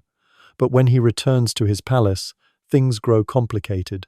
There, the queen becomes suspicious and uncovers the secret of Talia and the twins. Consumed by jealousy, the queen orders the two children to be brought to the palace, intending to have them killed and cooked into a meal for the king. Fortunately, the cook entrusted with this task is a good man. He hides the children and uses lamb instead. The queen then wants Talia to be burned alive. At the height of this drama, the king returns just in time. Discovering the queen's crimes, he orders her and her accomplices executed. In the end, the king marries Talia, claims the children, and brings them all to live together in the palace. After so much hardship, they are finally reunited. However, looking back, it is clear that this story contains many elements quite unlike ordinary fairy tales. Through the version of Sunday Moon and Talia, we see that ancient fairy tales were not always gentle or sweet from the outset. Themes of hardship, tragedy, and even the dark sides of society, the cruelty of power, and the workings of fate are all present in the story in stark detail. Today, the darker elements of the story have been removed or replaced with lighter content to suit children. But if we trace the origins, we understand that fairy tales were once a true mirror of the issues facing society in ancient times.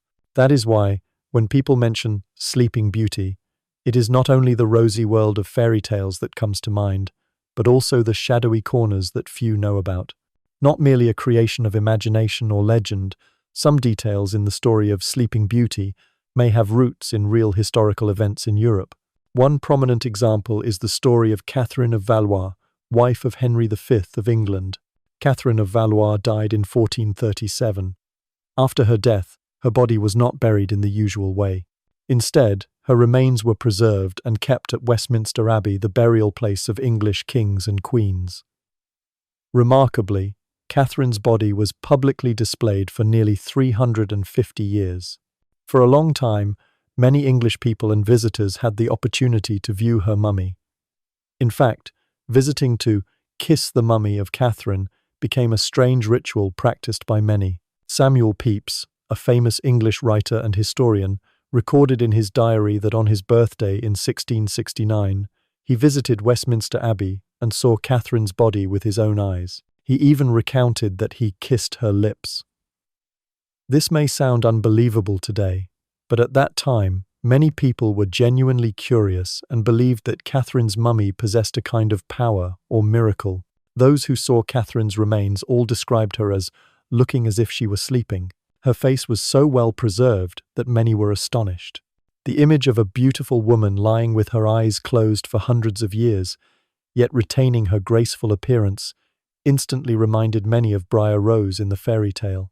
Beyond the case of Catherine of Valois, Europe also has a phenomenon known as incorruptibility, meaning the bodies of the dead do not decompose over many years, especially among female Catholic saints. In many great churches in Italy, Spain, or France, people have found the bodies of women still intact after death, sometimes even exuding a fragrance regarded as the odor of sanctity.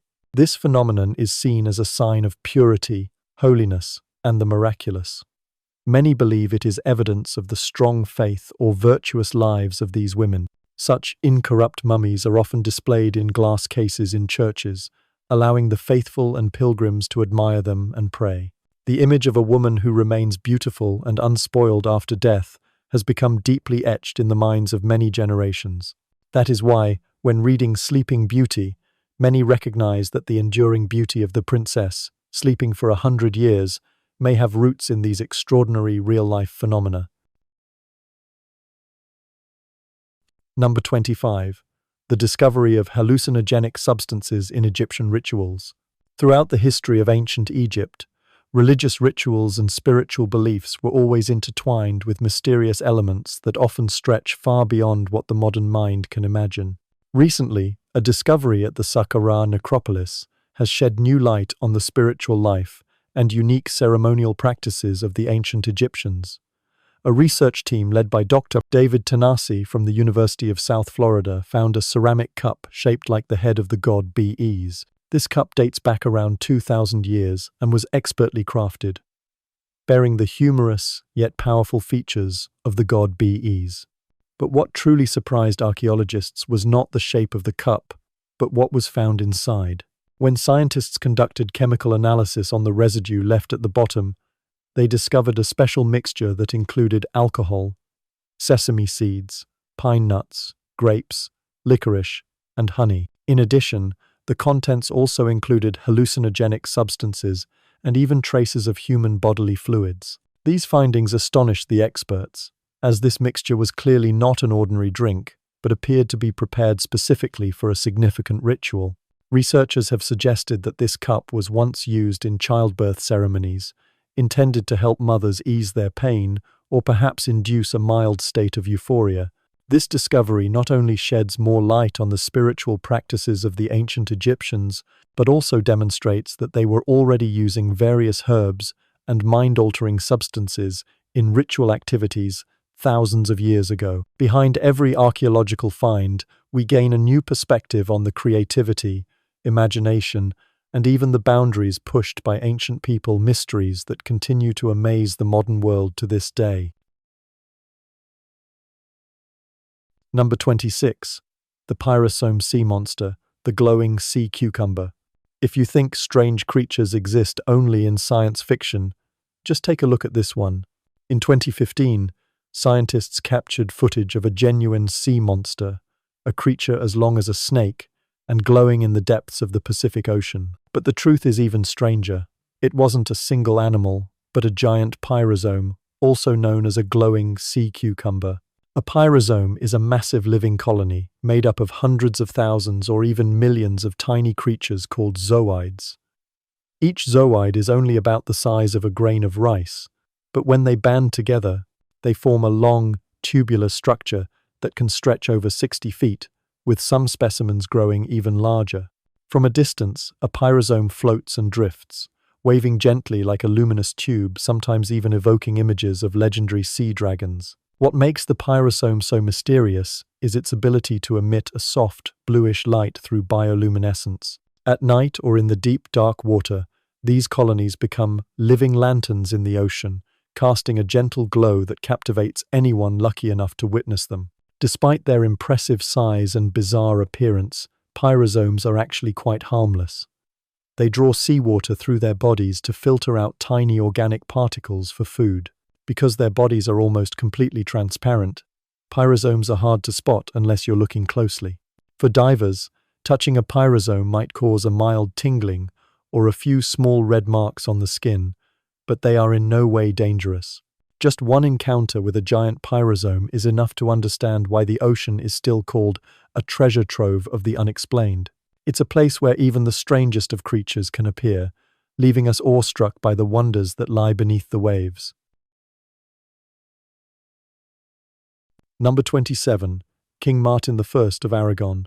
At the beginning of the 15th century, the Kingdom of Aragon was one of the great powers of Western Europe. Its territory stretched from eastern Spain all the way to islands like Sicily and Sardinia. Martin I was born in 1356, the son of King Peter IV of Aragon, and he is remembered as one of the last monarchs of the Aragonese dynasty. He was known as Martin the Humane for his efforts to reconcile rival factions and maintain peace in the country, even though royal authority was limited at the time due to internal disputes among the nobility. Martin was not only King of Aragon, but also became King of Sicily through his marriage to Maria of Sicily.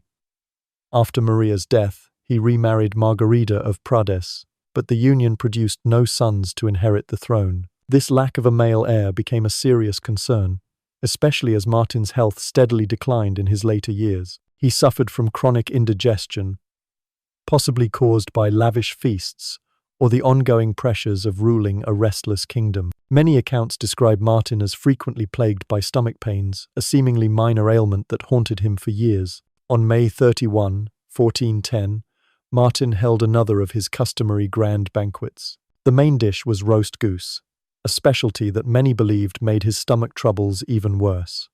After the feast, Martin lay down to ease his pain, and a courtier named Bora came in to tell him a story. The tale was rather silly, involving a deer being imprisoned for stealing a few figs, but it sent the king into a fit of uncontrollable laughter. According to some reports, Martin laughed so hard he could barely breathe, resulting in a wild, raucous scene that would become one of the strangest moments in royal history. But that moment of joy quickly turned to tragedy. While Martin was still laughing, a severe attack of stomach pain struck him without warning. Doctors were summoned, but medieval medicine could do little for his worsening condition. Some sources suggest that the combination of severe indigestion and prolonged laughter may have caused heart failure or suffocation. Martin was unable to recover. He died in the palace, leaving a shocked court and a kingdom without a direct heir. The death of Martin I was not just an oddity, it triggered a major succession crisis in Aragon. With no son to succeed him, the throne became the object of fierce contention. This power struggle led to the Compromise of Caspi in 1412, when Ferdinand of Castile was chosen as king. Many believe Martin's sudden death weakened Aragon and set the stage for the eventual unification of Spain under Ferdinand and Isabella. Some modern writers have called it one of the strangest and most humorous moments in royal history. The story of Martin I has become a well-known anecdote in Spain and across Europe, often retold with a mix of humor and regret. A king who once lived surrounded by power and wealth was ultimately brought down by a ridiculous story. Although some historians have questioned the details of his death, the legend of the fatal laughter lives on. Sometimes, all it takes is a single small moment to change the destiny of an entire dynasty. Number 28. End-of-life care in West Texas. In the barren desert of West Texas, archaeologists have uncovered a story both moving and haunting about human compassion in ancient times. Around 400 to 1,000 years ago, where cliffs and caves served as homes for many native tribes, a man spent his final days in particularly painful circumstances. This man not only grew old with time, but also suffered from a rare condition known as megacolon, a syndrome that causes the colon to become abnormally enlarged. Scientists also determined that he suffered from Chagas disease, which made his condition even more severe.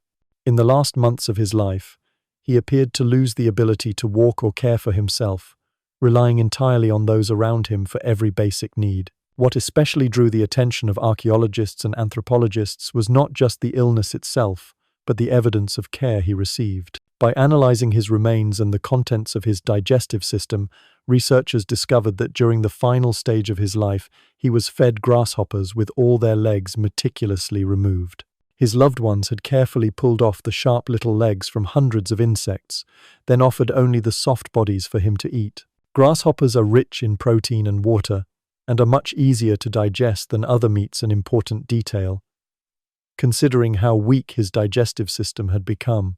In addition to the undigested grasshoppers, scientists also found over a kilogram of waste still trapped inside his body, proving that he endured intense suffering for a long period before he died. Yet, this also revealed that his community, despite living in a harsh environment and having no concept of modern medicine, showed real care and compassion for those who could no longer care for themselves. Number 29. The sunken city off the coast of Cuba. In 2001, ocean engineer Pauline Zalitsky and her husband, Paul Weinsweig, conducted a survey off the western coast of Cuba using advanced sonar technology. While monitoring signals from the deep sea floor, they unexpectedly discovered images that left their entire team stunned. A series of stone structures with clear geometric shapes and sharp edges lying more than 650 meters beneath the surface. These were not just random boulders, many of the formations were lined up like roads or the foundations of massive buildings. News of the underwater city spread quickly across the media. Many couldn't help but think of Atlantis, the legendary city said to have vanished without a trace thousands of years ago. Could this really be evidence of a forgotten civilization, or were these simply natural geological formations that we still don't fully understand? But what made the mystery even stranger was how everything seemed to fall silent after the initial reports. No major expeditions followed, no new images or official conclusions were released. All that remained were a few blurry photographs and a long list of unanswered questions. To this day, The sunken city off the coast of Cuba remains one of the ocean's biggest mysteries, a secret still waiting to be revealed beneath the waves. Number 30. Zerzevan Castle and the Cult of Mithras. Turkey. Hidden atop a desolate rocky hill in southeastern Turkey, Zerzevan Castle is not just an ancient military ruin, but also the keeper of some of the greatest mysteries of Western ancient religion. If you ever thought this land was only about empires, wars, and conquest, Zerzevan Castle will make you think again. This is the very center of a secret ritual that once fascinated and terrified the entire Roman Empire, the cult of Mithras. Zerzevan Castle was built about 3,000 years ago, having witnessed many dynasties and brutal attacks from the Assyrians to the Romans. However, what makes Zerzevan truly special lies not just in its thick stone walls or sturdy watchtowers, but in the Mithras temple, hidden deep underground. This is one of the best preserved Mithras temples in the Middle East, and is also among the very few such temples still in existence today. If you've never heard of the Mithras cult, imagine a mysterious religion that was once a formidable rival to Christianity in the early centuries AD. Mithras originated from an ancient Persian god, later spread far and wide by Roman soldiers and the nobility throughout the empire's provinces. What set Mithras apart was that its rituals were always kept secret, with only male members allowed to attend, and all ceremonies performed in the darkness of caves or underground chambers. At Zerzevan Castle, archaeologists have uncovered symbols and traces of Mithraic rituals that remain undeciphered to this day. Deep inside the underground temple, reliefs were found depicting Mithras slaying the sacred bull. Surrounding these were astronomical symbols, rock niches for lamps, and many strange altars whose meanings researchers still cannot fully determine. It is believed that within the Mithras temple at Zerzevan, initiations and advancement ceremonies were conducted in front of the most devoted followers. These men, after passing through mysterious trials and rites, would be entrusted with the ultimate secrets of the universe. Up to now, there are hardly any ancient texts that describe these rituals in detail, as all activities of the cult were passed down orally and followers were required to maintain absolute secrecy. The Mithras temple stands as vivid testimony to an era when religion and power always went hand in hand. The existence of the Mithras cult, right in the heart of military fortresses, shows just how deeply this religion influenced Roman soldiers, men who constantly faced death and therefore craved a firm belief in the world beyond. Number 31. Modern-day pirates off the coast of Indonesia. When most people think of pirates, images of one-eyed outlaws waving black flags with skulls and crossbones and tales of buried treasure usually come to mind. But in reality, piracy is very much alive in the modern era, and the waters surrounding Indonesia have become the world's most dangerous hotspot for pirate activity today. According to the International Maritime Bureau's Piracy Reporting Center, the seas around Indonesia have turned into a paradise for pirate gangs. It's no coincidence that this region has become their main hideout. Indonesia is a nation of over 17,500 islands, forming a vast network of waterways and channels.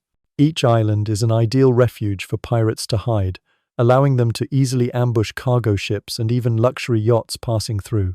On average, Indonesia reports as many as 43 pirate attacks per year, a number that far surpasses other notorious regions like Somalia, Nigeria, or India. These attacks take many forms, from petty theft and small-scale raids to full-blown hijackings of oil tankers, with crews held hostage for ransom. And with thousands of ships traveling between the islands each day, these gangs are never short of prey. For this reason, despite increased security measures and stricter patrols, the waters of Indonesia remain a place where every captain must stay on high alert. Just one moment of carelessness, and any ship can become the next target for these modern-day professional pirates.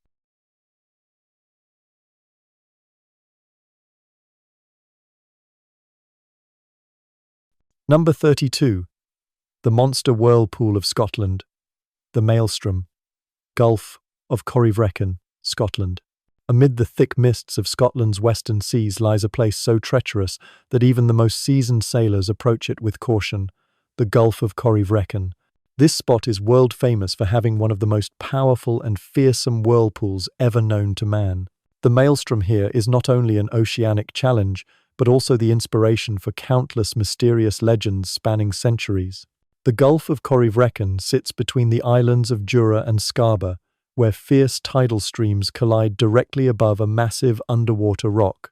As the tide rises, millions of tons of seawater are forced through this narrow gap, creating a monstrous whirlpool that can rise several meters high and stretch nearly 100 meters across. The water's swirling force is so intense that its thunderous roar can be heard from more than 20 miles away. Corryvreckan's sheer power has made it one of the most dangerous waters in all of Europe. Many boats have been caught in its grip and dragged to the bottom in a matter of moments. Locals have long woven tales around this place. Stories of a Norwegian prince swallowed by the whirlpool in a test of courage to win a Scottish princess, or sea witches conjuring the vortex to ward off invading pirates. Each legend adds another layer of mystery and fear to Corryvreckan's reputation. Yet behind all the supernatural tales lies a remarkable geological phenomenon. It is the combination of that giant underwater rock and the immense tidal forces that produces one of the world's strongest and most dangerous whirlpools.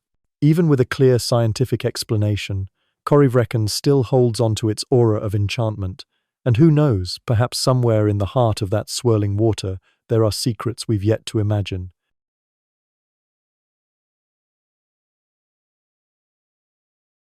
Number 33.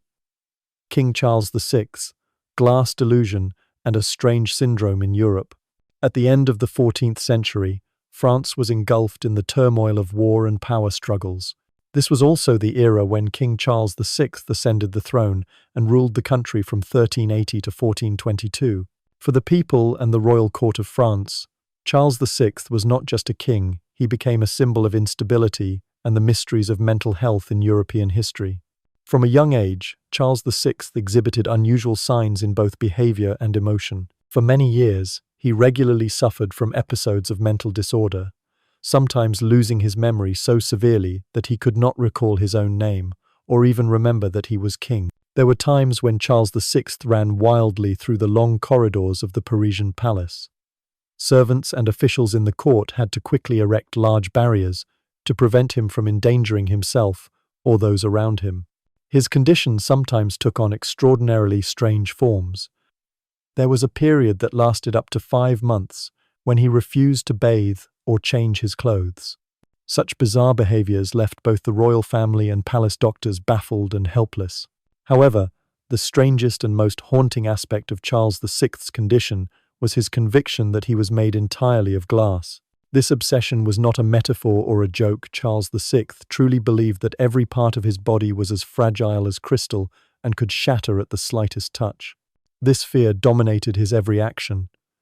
To avoid danger, Charles VI ordered the craftsmen of the palace to make special thick garments, lined inside with small iron rods to protect his bones and body.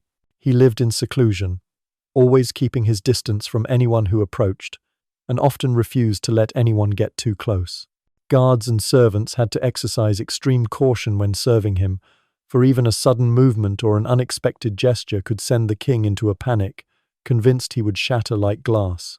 Remarkably, the glass delusion did not affect only Charles VI, it spread across many countries and social classes in Europe at the time. Historians have recorded numerous cases of nobles and famous figures experiencing similar delusions. The renowned Russian composer Pyotr Tchaikovsky reportedly lived for years with the fear that his neck might break at any moment while he was conducting an orchestra. Meanwhile, a princess from Bavaria was convinced she had swallowed a glass piano, which she believed might shatter inside her if she moved the wrong way. Even in the military, the Greek general Georgios Satanis became obsessed with the belief that his legs were made of glass, which left him too afraid to move and ultimately led to his failure on the battlefield. The spread of the glass delusion has prompted many historians and modern psychologists to ask deeper questions about the origins of this phenomenon. Many suggest that the syndrome reflects the anxieties and sense of fragility experienced by the European nobility in those times. As such, the glass delusion of King Charles VI and similar cases were not merely psychiatric disorders, but also served as a mirror reflecting the fears and invisible crises of European society centuries ago.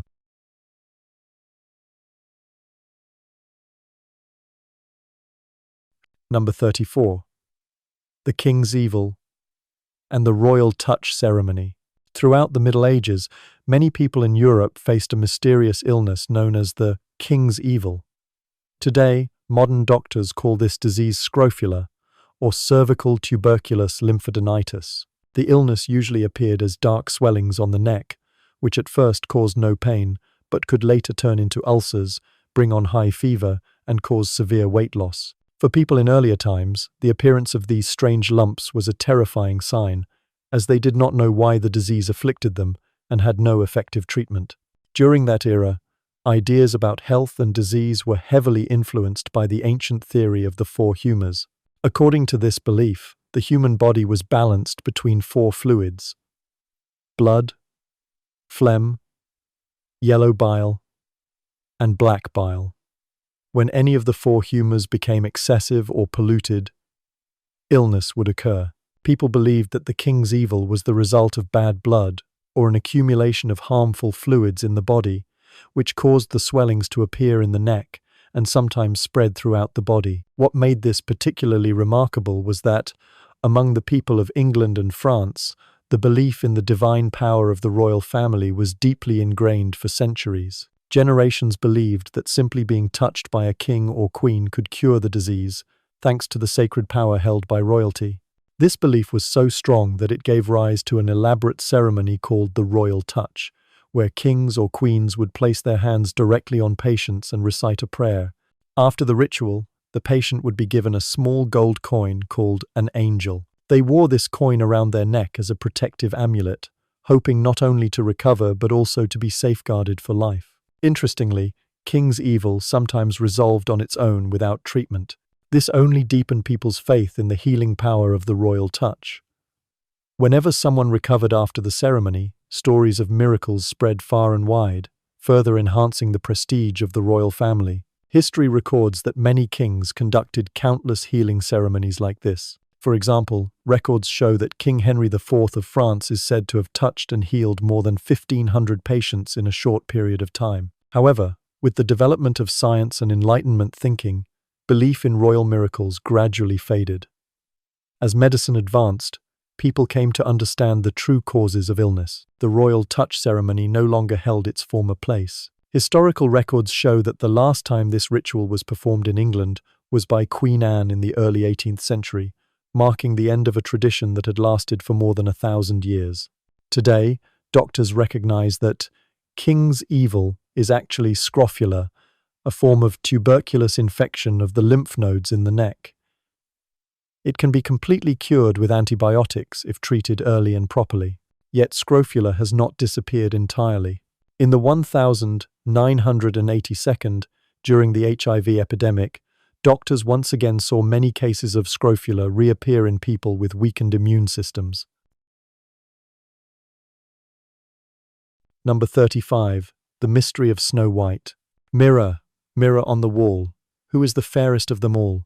This familiar question not only echoes in the memories of generations of viewers through Disney's famous 1937 animated film Snow White, but it also opens a door, leading us into a mysterious world filled with dark turns behind the fairy tale facade. Behind Disney's sweet imagery lies a long, complex, and at times chilling history that was first recorded by the Brothers Grimm in 1812. Perhaps few people realize that Snow White did not always exist as the happy princess living with 7 dwarfs and blessed with a happy ending. Alongside Disney's bright retelling is a vastly different original, one in which the struggle for survival lingers over every step the characters take. While the familiar image of Snow White from Disney is closely linked to an evil stepmother in the Brothers Grimm's original version, the villain was in fact her own biological mother. She was the woman who once sat by a window on a cold winter's day, as snowflakes drifted down and covered the world outside. And in that moment she wished for a daughter with skin as white as snow, lips as red as blood, and hair as black as ebony. That wish was granted, but it was also the beginning of tragedy. As Snow White grew, her radiant beauty became the source of jealousy within her mother's heart. Day after day, the obsession with beauty and power drove her to consult the magic mirror, always asking who was the most beautiful in the land. And one day, the answer from the mirror became an invisible sentence: "The queen is indeed fair." But Snow White, is 1,000 times more beautiful. Tormented by this truth, the queen wasted no time in plotting to eliminate her own daughter. She hired a huntsman and ordered him to take Snow White deep into the forest and kill her, then return with her heart and lungs for the queen to eat. In ancient thinking, eating the organs of the young was believed to bring strength and eternal beauty. But the huntsman's compassion spared Snow White's life. He decided to let her go and killed a wild boar instead, taking its heart and lungs back as proof. Alone, Snow White wandered lost through the dark forest until she happened upon the small house of the 7 dwarfs. It was these unusual friends who welcomed her and offered her a safe haven deep in the woods. One might think that danger was behind her, but the queen's hatred only grew. She disguised herself 3 times in order to kill her daughter, each time employing a more devious trick than before. First, a suffocating lace bodice, then a poisoned comb, and finally, a gleaming red apple laced with deadly poison. Each time, Snow White narrowly escaped death, and only thanks to the dwarf's quick thinking did she survive the first 2 attempts. But the 3rd time, after biting into the apple, she collapsed, lifeless. In sorrow, the 7 dwarfs placed Snow White in a glass coffin, unable to bury her because she still looked as beautiful as if she were only asleep. Time passed, until one day a prince, passing by, was captivated by her pure beauty. The prince asked to take the coffin home. On the way, a tired servant accidentally struck Snow White's back, dislodging the piece of poisoned apple from her throat. As if by miracle, she awoke, to the astonishment of everyone. What seemed to be a happy ending closes with a truly cruel punishment for the wicked mother. When she heard that Snow White was alive and about to marry the prince, she attended the wedding. But there she was forced to wear red-hot iron shoes and dance until she collapsed and died. This image is both a reckoning and a warning against cruelty and envy, making the original tale of Snow White one of the most haunting fairy tales ever told. Delving deeper into the real history behind Snow White, many researchers believe this legend is not merely the product of imagination, but may have its roots in real lives. The name Maria Sophia von Erthal is often mentioned as the most likely candidate for the real-life inspiration behind Snow White. Maria Sophia von Erthal was born in 1725 the town of Lohr am Main, a peaceful region in western Germany. Her family was not only wealthy but also famed for possessing a large mirror with a lavish red and silver frame, which is still displayed at Lohr Castle, now the city's museum. Uniquely, this mirror was long believed by locals to speak only the truth. Outside Lohr Castle stretches the dense Spessart forest, renowned for its rare medicinal herbs but also home to the belladonna, or deadly nightshade, a potent poison once used in ancient medicine. The toxicity of belladonna calls to mind the detail of the poisoned apple in the Snow White tale. Maria Sophia's life was also marked by its own singularities. She remained single her entire life, renowned for her kindness and charitable works. After her death in 1796, her tombstone at the Diocesan Museum in Bamberg was inscribed, "Christian heroine resting after the victory of faith, awaiting resurrection." Coincidentally, this detail recalls the miraculous resurrection of Snow White after her near death, as a symbol of good triumphing over darkness. But the story of Snow White's origins does not end there. Another figure, Margaretha von Waldeck, is also believed to be a significant source of inspiration. Born in 1533, Margaretha was the daughter of the Count of Waldeck in western Germany. Her life was closely connected to the region's vast copper mines, where local children labored in harsh conditions, becoming stunted and hunched, a fact that led the people to affectionately call them the poor dwarfs. Margaretha's family owned as many as 7 large copper mines, a detail that so readily calls to mind the image of the 7 dwarfs in the fairy tale. Furthermore, her village was once struck by a mass poisoning when a farmer, suspecting children of theft, handed out poisoned apples, resulting in many tragic deaths. Margaretha herself lived a life shadowed by tragedy. She died mysteriously at just 21, and many records suggest she was poisoned due to religious and political intrigue during a time of turmoil in Europe. Today, her grave remains at the Franciscan monastery, a silent witness to the upheavals of the past. Looking back on these 2 real-life stories, it is easy to understand why scholars and storytellers through the generations have endlessly debated the true origins of Snow White. Perhaps legends and the cruelty of history in these regions gradually took on a mythic hue, eventually transforming into one of the most widely retold stories in human history. It is astonishing that the central motifs of the Snow White story are not confined to German culture alone, but have spread and transformed across a multitude of cultures around the world. In every land, elements like beauty envied, the pursuit by a jealous mother, and the magical return from death are retold with unique shades and details, creating a diverse mosaic that still reflects very human anxieties and aspirations. In Ireland, people still tell the tale of Deirdre, a beautiful maiden, prophesied to fall in love with a man with black hair, rosy cheeks, and white skin. That prophecy turned her life into a tragedy of flight and sorrow, as jealousy and hatred stirred among the most powerful. Although not identical to Snow White, the similarities in appearance and fate have led many scholars to see Deirdre as one of the oldest inspirations for the fairy tale we know today. In distant Italy, the story The Young Slave from 1634 also contains familiar strange elements.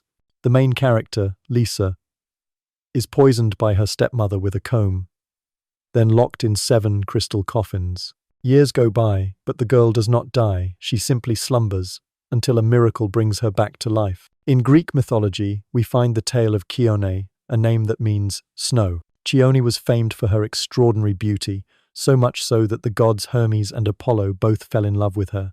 But her beauty also brought tragedy, as the gods used their power to send her into an enchanted sleep, pulling her into a spiral of heartbreaking fate. In Scotland, the fairy tale Gold Tree and Silver Tree tells of a queen tormented by a magic salmon's answer that her daughter is the fairest of them all. Consumed by jealousy, the queen plots to kill her own daughter and eat her organs, hoping to possess her beauty and vitality. But in this tale, the king secretly saves his daughter, sending her away to a distant land to escape certain death. Looking back, we can see that stories like Snow White do not stand alone. They are the distillation of centuries of oral tradition, a tapestry woven from fear, hope, and dreams that belong not just to one culture but to the heritage of all humanity. That is why, wherever you are, tales of beauty, envy, and miraculous returns from death continue to be told and retold, endlessly changing across eras and across every new land. Number 36. The Athenian Plague, 430 BC. In 430 BC, just as Athens stood at the height of ancient Greek culture and intellect, an unexpected disaster struck that would forever alter the fate of the city. Athens, then a center of art, philosophy, and politics, became the stage for one of the deadliest pandemics in Western history. The Athenian plague broke out during the brutal years of the Peloponnesian War between Athens and Sparta. While the city was already facing threats from outside, an invisible enemy quietly infiltrated from within. The epidemic appeared suddenly, spread with terrifying speed, and killed without mercy. In a short time, more than a quarter of Athens' population perished, estimated at around 100,000 people. Families were destroyed, bodies piled up in the streets and squares, and no one dared approach for fear of infection. The source of the disease was believed to have originated at the port of Piraeus, where goods and food were constantly being shipped into the city. These ships brought not only provisions but also mysterious pathogens, causing the disease to spread rapidly in the overcrowded city with poor sanitation. Panic and despair swept everywhere as families watched their loved ones collapse only days after showing symptoms. Thucydides, the famous historian of Athens and himself a survivor of the epidemic, recorded in chilling detail the symptoms endured by the people. According to his account, the illness began with intense fever, persistent headaches, and bloodshot, inflamed eyes. Throats and tongues would quickly swell, breathing became difficult and labored. Victims suffered from violent coughing, vomiting, convulsions, and developed pustules and ulcers all over their bodies. Many died in agony, with no remedy or hope of rescue. The plague did not just kill tens of thousands of innocent citizens, it also directly affected Athens' political and military strength.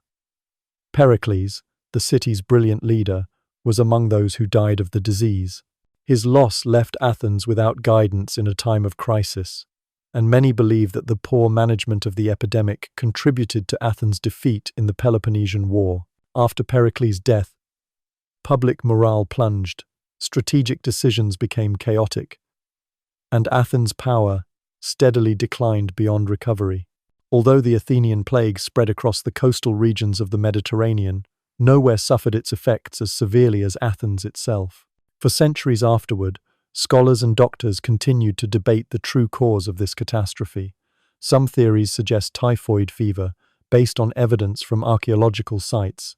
However, others argue that the symptoms more closely resemble modern Ebola, given Thucydides' descriptions of high fevers, hemorrhaging, neurological disturbances, and mass fatalities. Whatever the cause, the Athenian plague left an indelible scar on Western history. This disaster not only changed the balance of power between Athens and Sparta, but also stands as a stark reminder of the fragility of even the most prosperous and mighty civilizations. Number 37. Water elf disease in English folklore. In the Middle Ages, England was not only a land of ancient castles and legends of knights, but also a place where people lived with constant fear of supernatural forces. One of their greatest anxieties was the belief in the existence of beings called water elves. To people of that time, water elves were not the gentle creatures of fairy tales. They were seen as the source of misfortune, pain, and illness, especially those strange and inexplicable diseases. In the imagination of medieval English villagers, water elves were malevolent beings who tormented not just humans, but livestock as well. Oral tales emphasized that these creatures often appeared at night or during damp, rainy days, secretly spreading disease and disaster across fields, herds, and even the homes in their villages. Whenever livestock died unexpectedly, people would search for odd signs around the carcasses. If they discovered a small flint arrowhead, possibly a relic from the Neolithic era, it was immediately taken as proof of an elf shot, meaning that cattle or humans had been struck by the invisible arrows of water elves. This fear became so widespread that a mysterious illness, known as water elf disease, became common throughout the countryside. In response, the Anglo-Saxons created special incantations to treat it. These charms were passed down from generation to generation, blending herbal knowledge with mystical elements. Those suffering from the disease displayed symptoms such as blackened fingernails, sunken and lifeless eyes, overwhelming fatigue, and a constant urge to bow their heads from unending pain. Treatment in those days was far from simple. First, 12 different herbs were gathered, each holding its own sacred significance. The herbs were soaked in beer to release their medicinal qualities, then mixed with holy water blessed by priests. When the medicine was ready, a healer or a family member would recite the incantation over the patient, hoping that the words and the magic would drive away both evil spirits and disease. Finally, the mixture was applied to wounds or painful areas, and the family could do nothing more than wait and hope for a miracle. Today, modern researchers and doctors looking back at water elf disease have offered several scientific explanations. Based on descriptions of the symptoms such as blackened nails, sunken eyes, and severe exhaustion, many believe the illness was actually bacterial endocarditis, a dangerous infection in which bacteria enter the bloodstream, attack the heart valves, and cause signs remarkably similar to those described in old records. In an age before the development of modern medicine, what people could not explain was often attributed to supernatural forces, forming an essential part of England's rich treasury of folk legends. Number 38. Earl Sigurd Eysteinsson of Orkney. At the end of the 9th century, the Orkney Islands off the northern coast of Scotland were a major centre of Viking power. This was the golden age of the Norse warriors as they sailed their longships and settled across Europe. Sigurd Eysteinsson, also known as Sigurd the Mighty, was one of the first earls to rule Orkney. He features prominently in Norse sagas like the Orkneyinga saga, and is remembered as a fierce warrior who extended Viking influence deep into the Scottish mainland. Although not a king in the modern sense, Sigurd was an earl who held both military and political authority under the protection of the Norwegian crown. Sigurd lived during a violent and chaotic era when the native Pictish tribes of Scotland were constantly clashing with the Vikings for control of the fertile land. According to the Orkneyinga saga, Sigurd was the brother of Rognvald Eysteinsson, who had been appointed Earl of Orkney by King Harold Fairhair of Norway. After inheriting power from his brother, Sigurd quickly proved himself a strong and decisive leader. He formed an alliance with another Viking warrior, Thorstein the Red, and together they expanded their territories beyond Orkney itself. Sigurd's successes on the battlefield gave him a reputation for being invincible, but they also earned him many enemies. Around the year 892, Sigurd found himself in a fateful confrontation with Malbrigta, a Pictish chieftain known as Malbrigta Tusk for his prominent jutting teeth. Norse legend tells that Sigurd led his warriors to defeat the Picts in a bloody battle. To assert his power and send a warning to his rivals, Sigurd had Malbrigta's head cut off and tied it to his saddle as a trophy. This was not unusual in Viking culture, where warriors often displayed their conquests as proof of their might. But this gruesome prize would end up bringing Sigurd an unexpected fate. On the journey home after the battle, Malbrigta's head with its large tusk still swung from Sigurd's saddle. At some point, one of the sharp teeth accidentally grazed Sigurd's leg as he rode across the rough terrain. The wound seemed trivial compared to the dangers he routinely faced in battle, but in an age with no understanding of modern medicine, the scratch soon became infected. Within just a few days, Sigurd developed a high fever and grew weaker and weaker. In the end, he died in agony from a minor wound inflicted by the tooth of a dead enemy. The death of Sigurd was not only a strange event, but also had major consequences for Orkney and the Vikings in Scotland. After his death, power passed to his son Guthrum, but Guthrum also died not long afterward. Many have called this a death haunted by an enemy, where a mighty warrior was ultimately brought down by his own war trophy. The story of Sigurd Eysteinsson has become part of Viking legend, often retold in Norse sagas and even in modern stories. It serves as a lesson not only in glory and defeat, but also as a reminder that arrogance can sometimes lead to the most unpredictable consequences. Number 39. The mysterious Cocolistli pandemic in the New World, 16th century. When the Spanish set foot in the New World at the beginning of the 16th century, they brought not only weapons, ships, and the beliefs of Europe, but also, unintentionally, a series of epidemics that had never before been seen in the history of Central American civilizations. Among them, the Cocolistli pandemic is one of the greatest and most devastating mysteries. The word Cocolistli in the Aztec Nahuatl language means plague or calamity, and that name haunted an entire generation as it claimed the lives of 80% of the native population in just a few decades. History records two major outbreaks, the first from 1545 to 1548, and the second from 1576 to 1580. These outbreaks not only made the consequences of infectious diseases such as smallpox and measles, which the Spanish brought with them, even worse, but also caused the population of Central America to collapse rapidly. Aztec society and many other tribes stood on the brink of extinction as villages were destroyed, fields were abandoned, and forests became silent, no longer echoing with human voices. Descriptions of the symptoms of Cocolistli to this day still chill both scientists and historians. The afflicted often began with prolonged high fevers, severe headaches, and dizziness. Their tongues gradually turned black. Their urine also became unusually dark, along with bouts of intense diarrhea. Patients often suffered from severe abdominal and chest pain, and many people died just a few days after falling ill. The disease spread with such speed and had such a high fatality rate that rural communities could not bury the dead in time, and mass graves became a familiar sight throughout Central America during that period.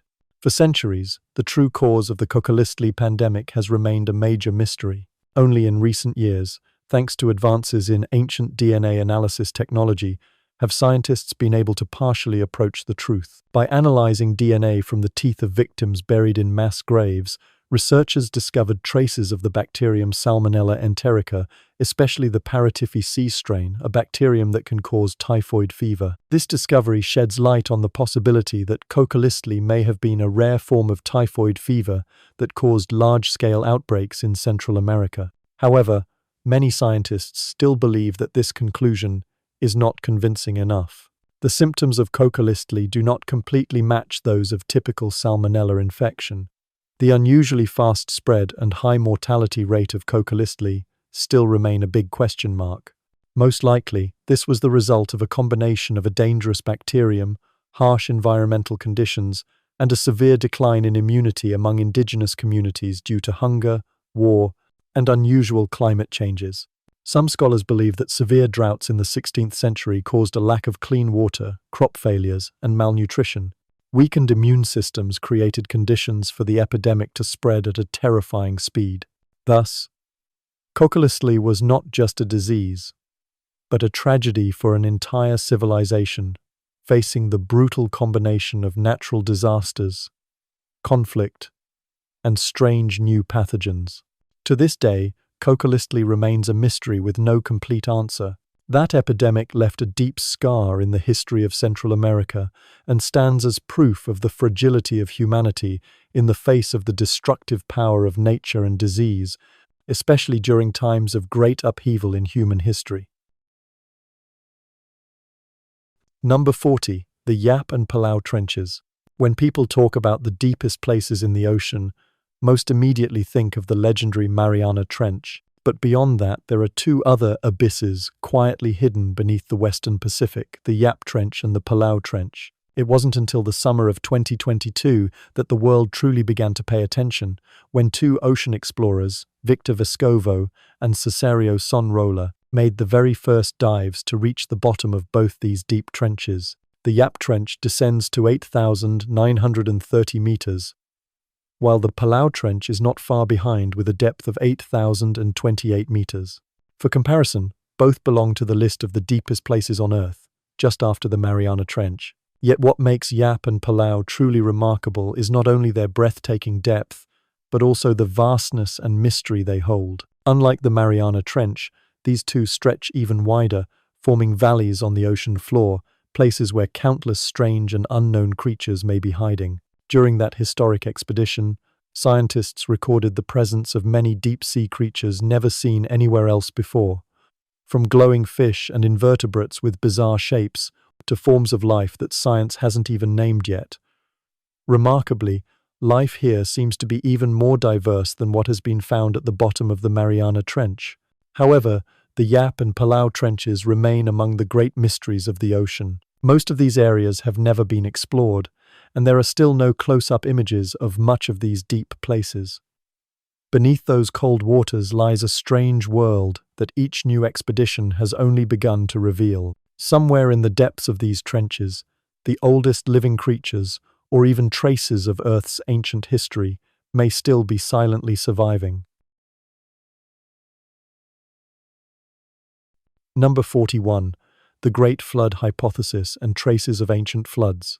For many years, the Great Sphinx of Giza has been at the center of intense debate among scientists and archaeologists around the world. The Sphinx is an icon of ancient Egypt, carved from a massive block of limestone and weathered over thousands of years by the desert's wind and sand. However, there is a hypothesis that has sparked much controversy. The theory that it was water, not sand and wind, that created the deep erosion marks running along the body of the Sphinx. Some experts believe the long channels on the Sphinx's body are identical to the traces we often see on cliffs, shaped by centuries of running water. They argue that if only wind and sand were involved, the Sphinx's surface would be only lightly abraded, and the deep, wide channels could only be left by water. This idea leads to an even bolder hypothesis, that ancient Egypt once experienced a massive flood, possibly the very same Great Flood recounted in the Bible. Some researchers believe this deluge submerged the entire area around the pyramids and the Sphinx. Although the colossal blocks of the pyramids and Sphinx survived, the power of the floodwaters altered the original form of the Sphinx, leaving behind the visible erosion that can still be seen today. Supporters of this theory also cite ancient documents describing unusually heavy rains and high river levels that caused Egypt to be inundated. Beyond the Sphinx, evidence of ancient flooding has also appeared in underground cemeteries and tombs at Luxor. When archaeologists opened tombs from the Middle Kingdom, they found that many mummies and coffins had been infiltrated by water. The wrappings around the mummies had rotted away, the wood of the coffins had swollen and warped, and water damage remained clearly visible. Some scientists argue this cannot be explained by ordinary groundwater, as many of the tombs were built at high elevations. Such a phenomenon could only happen if the area had once experienced a flood powerful enough to raise water levels and submerge an entire cemetery. These discoveries have sparked intense debate among the international academic and archaeological community. Some believe that what is being uncovered today is only the tip of the iceberg, a remnant of a natural disaster that once devastated ancient Egypt. If the theories of a great flood and massive inundations are true, we may have to re-evaluate the history of Egyptian civilization from a completely new perspective. Perhaps the grand monuments left behind by the Egyptians are not only human achievements, but also silent witnesses to catastrophic natural upheavals. And perhaps it was precisely those disasters that helped shape a civilization with extraordinary resilience and adaptability, allowing it to survive for thousands of years despite the ever-changing forces of nature and time.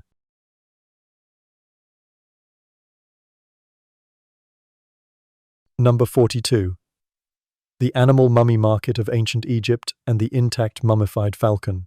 Throughout the long history of ancient Egypt, animals always held a special place in both religion and spiritual life.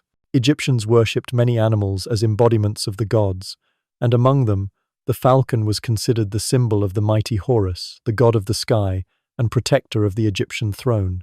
Beyond belief, the practice of animal mummification became an essential part of religious rituals and even gave rise to a vibrant mummy market that thrived for centuries. One of the clearest recent examples of the enduring fascination with Egyptian animal mummies was just recorded. An intact mummified falcon, dating to the 26th dynasty, around the 6th to 7th century BC, appeared at a major auction in Abu Dhabi. What drew special attention from collectors and archaeologists was the remarkably preserved condition of this artifact. The entire mummy was still sealed inside a small wooden coffin, wrapped in ancient linen, with the falcon's head painted beige and detailed with sharp black markings to highlight the majestic appearance of this sacred bird. Archaeological experts conducted X-ray scans and confirmed that the falcon's skeleton had retained its original shape, with every small bone still in place, a rarity for animal mummies that have spent over 2,000 years underground. Except for a broken right wing, likely the result of a ritual sacrifice, the falcon mummy was nearly perfect. Its value soared to nearly $90,000 at auction, reflecting the modern world's passion for the mysterious and sacred legacy left behind by the ancient Egyptians. The story of the mummified falcon not only demonstrates the sophisticated technique of animal mummification, but also serves as evidence of a mummy market that stretched from antiquity all the way to the present.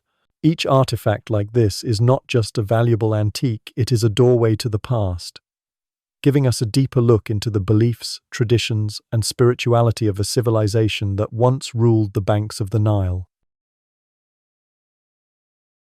Number 43. The Samasan Hole, Thailand. The Samasan Hole, Gulf of Thailand. Lying quietly off the coast of the Gulf of Thailand, the Samasan Hole is not a destination for the faint of heart. With a depth of just 85 meters, it may not be the deepest abyss in the world, but it is notorious as one of the most dangerous dive sites in Southeast Asia. For years, the Samasan Hole was used by the Thai military as a dumping ground for munitions.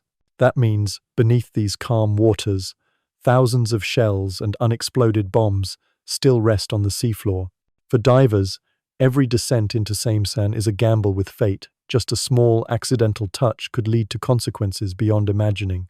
But the dangers don't end there. Samasan is also known for its powerful currents and the constant traffic of passing boats. The swirling water and shifting pressure can easily catch even the most experienced divers off guard, pulling them into sudden danger.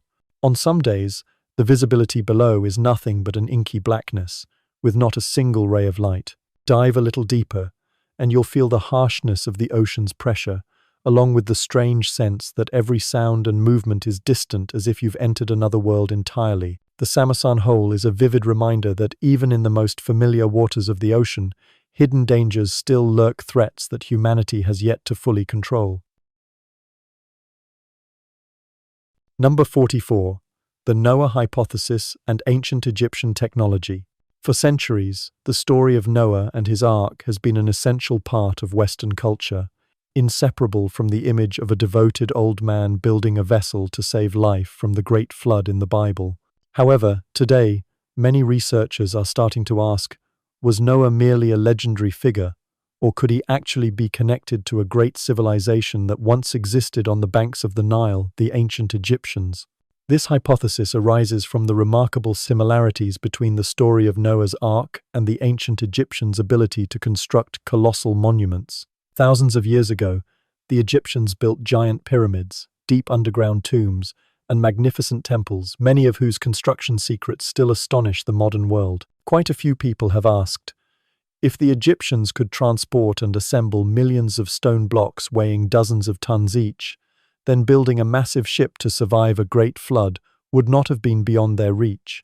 Some archaeologists and historians have even boldly suggested that Noah may actually have been an engineer or architect from ancient Egypt, someone who applied the advanced technical knowledge of his era to build the famous ark described in the Bible. Even more intriguingly, structures like the Tower of Babel, celebrated as symbols of pride and architectural mastery, also share many features with the towers and tombs that the Egyptians left behind on this land. It doesn't end with these theories about construction techniques.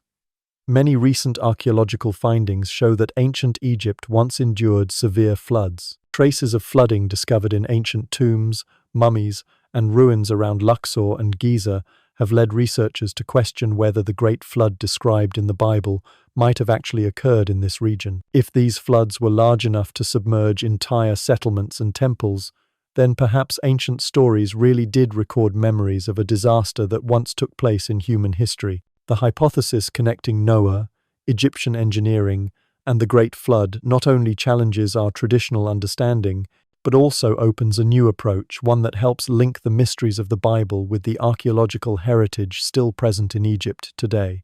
Sometimes, the truth about the past is found where we least expect it, beneath the golden sands of the desert and under the stones of the pyramids. Number 45. The lives of ancient Egyptian scribes, the first office workers in history.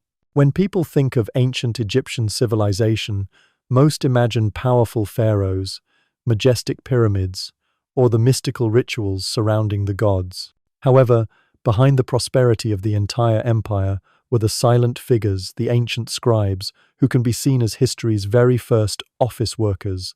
They were the ones who recorded and preserved all knowledge, events, laws, and legends, helping to build the management systems and social organization of their time. Modern archaeological research has opened up a realistic and humanizing view of the lives of this class of scribes. The skeletons found at the Abu Sir cemetery, dating from around 2700 BC to 2180 BC, show that they suffered from ailments all too familiar to today's office workers. Scientists discovered signs of joint degeneration, back pain, neck pain, shoulder pain, and even jaw problems in the remains identified as scribes. The cause was that they had to sit for hours, bent over sheets of papyrus, writing out lengthy documents with primitive tools. Though their work was repetitive, demanding, and left lasting impacts on their health, scribes held an extremely important and respected position in ancient Egyptian society. In those times, literacy rates were extremely low. Only a tiny portion of the population could access knowledge and knew how to read or write. These people were often seen as language magicians, valued not just for their writing skills, but for their ability to preserve culture and history for future generations. Their records have helped modern archaeologists better understand the workings of the ancient state, religious beliefs, economic activities, and even the daily lives of Egyptians. Thanks to these first office workers, the vast storehouse of knowledge from a long-lost civilization has survived thousands of years to reach us today. And even though times have changed, the back pain, neck aches, and sore shoulders they endured are things that modern office workers can relate to better than anyone. Number 46. Lion City beneath Qiandao Lake. Lion City, Qiandao Lake, China. Hidden beneath the deep blue waters of Qiandao Lake in China's Zhejiang province lies an ancient city that few could imagine still exists, almost perfectly preserved.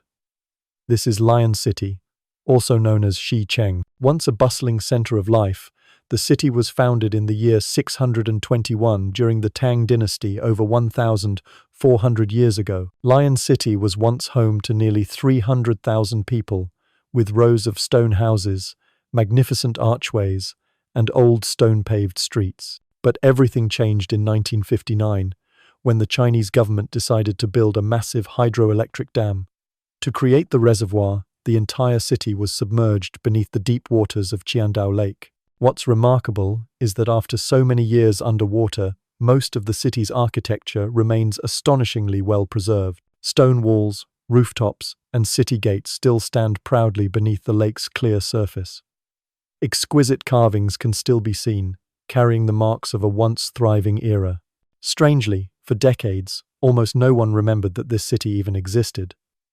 It wasn't until 2001 that explorers and divers accidentally rediscovered Xicheng deep below the surface.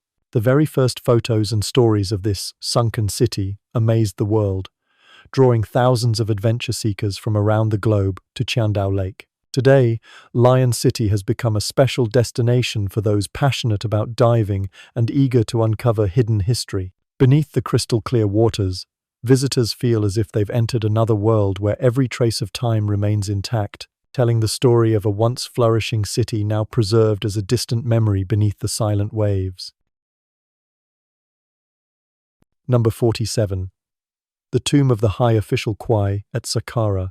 In the journey to explore the world of ancient Egypt, every tomb unearthed can hold a unique story. Each discovery sheds more light on the social life and power structures beneath the shining aura of the pharaohs. One recent finding that has captured the attention of archaeologists is the Tomb of Kwai, a high-ranking official who served under Pharaoh Djedkare Isesi, a king of the 5th dynasty who ruled around the middle of the 3rd millennium BC. Kwai's tomb was excavated at Saqqara, the largest and oldest necropolis of ancient Egypt, a site that contains numerous important monuments, including step pyramids and many other noble tombs. Upon entering the tomb, archaeologists immediately noticed clear similarities between Kwai's tomb architecture and the burial chambers beneath the Great Pyramids. The system of corridors leads deep underground, connecting to the main chamber where an altar and ritual objects are placed, while the walls are adorned with exquisite paintings depicting the life, status, and power of the tomb's owner. The wall paintings inside Kwai's tomb not only portray him in various activities, but also provide precious details about religious rituals, hunting scenes, banquets, and the daily life of the Egyptian nobility during that era. Numerous hieroglyphic inscriptions on the walls have enabled researchers to accurately determine Kwai's titles and roles, revealing that he held several important positions within the royal administration, managed resources, and oversaw palace activities. What sets this tomb apart is not just its scale and decorative art, but also the refinement in its design and the arrangement of interior spaces. The similarities to pyramid substructures highlight the close connection between the nobility and the pharaohs, and reflect the desire to endure alongside the kings, even in the afterlife. Kwai's tomb is yet another testament to the advancement of architecture, art, and social organization during the golden age of ancient Egypt. Every line, every painting, and every room within this tomb helps tell the story of a complex society where power, faith, and artistry walked hand in hand through each step of the civilization's development along the banks of the Nile. King Bela I of Hungary. In the 11th century, the Kingdom of Hungary was still a young nation, only recently established under King Stephen I. This was a period of great turbulence, with the king constantly facing internal rebellions and pressure from the Holy Roman Empire outside its borders. Bela I, born around 1015, was the son of Vasul, an important member of the Arpad dynasty. After his father was executed for plotting against King Stephen I, Bela and his two brothers, Levente and Andrew, were forced to flee Hungary and live in exile in Poland for many years. During his years in Poland, Bela married Richeza, daughter of King Mieszko II Lambert. He only had the chance to return to Hungary in 1046, when his brother Andrew overthrew King Peter Orseolo and invited Bela back to support him. Andrew granted Bela control over 1/3 of the kingdom, which included vast eastern territories. Thanks to his physical strength and military talent, Bela became his brother's most trusted right hand. However, the relationship between the brothers grew strained when Andrew decided to make his own son, Solomon, the heir to the throne, forcing Bela to acknowledge Solomon's right to succession. This led to Bela's growing discontent and eventually to a brief civil war. With the backing of many Hungarian nobles and the Polish army, Bela defeated Andrew in 1060 and became king. During his reign, Bela I on consolidating his power and trying to reconcile with the Holy Roman Empire. He released the German commanders who had supported Andrew and sought to negotiate peace with Emperor Henry IV. However, all of Bela's diplomatic efforts failed to achieve lasting results. Meanwhile, he continued to strengthen the kingdom with projects such as the Sexard Abbey, built in 1061 and later serving as his burial place. Bela I is remembered as a strong and decisive king, but his reign was short and full of challenges. In the summer of 1063, as Bela was preparing to confront the threat of invasion from the Holy Roman Empire, an unexpected event took place at his estate in Domus. According to the Illuminated Chronicle, while presiding over a meeting with the nobles, Bela's wooden throne suddenly collapsed under his weight. The accident left Bela severely injured, with internal damage that put him in critical condition. No one knows for sure whether the throne collapsed due to faulty construction or simply because of Bela's large stature, but the consequences were devastating. He never recovered and was taken to the western border of the kingdom, where he died on the 11th of September, 1063. The death of Bela was not just a strange event, it triggered a serious succession crisis in Hungary. After his death, his sons, including Geza, were forced to flee the country, while Solomon returned to reclaim the throne. This conflict dragged on for years, further weakening Hungary at a very sensitive moment in its history. Some historians have even questioned whether the accident was truly an act of fate or the result of a political plot, though no clear evidence has ever come to light. Number 49. The Oasis of Ravenous Sharks. At a depth of about 500 meters beneath the deep blue surface of the Indian Ocean, scientists have discovered one of the strangest and most dangerous ecosystems ever known. This is the so-called trap zone. It's not just an ordinary coral reef, but an underwater world where even seasoned divers have to be cautious. This area is famous for its sheer rock walls and ancient fossilized coral reefs, forming natural barriers that block the path of small fish. As these schools of fish move deeper, they become trapped between the stone walls, unable to find a way out. This entrapment turns the place into a lavish feast for predatory sharks. It isn't just sharks, countless other carnivorous fish also frequent this region. They gather in packs, always ready to launch into an endless hunt. The smaller fish do everything they can to hide, while the sharks are always lurking, creating a harsh and unforgiving circle of survival. What makes this place truly unique is that both prey and predators are confined within its boundaries. Once inside, both must adapt in order to survive, giving rise to a special ecosystem found in few other places on Earth. The cycle of hunter and hunted continues without pause, creating a scene that is both fierce and awe-inspiring beneath the ocean's depths. Today, the Oasis of Ravenous Sharks remains a captivating mystery for marine researchers and a testament to the diversity and complexity of life in the deep sea, where nature still guards its secrets, reserved only for those brave enough to seek them out. Number 50. The 17th century warship. The Eplet warship. Sweden.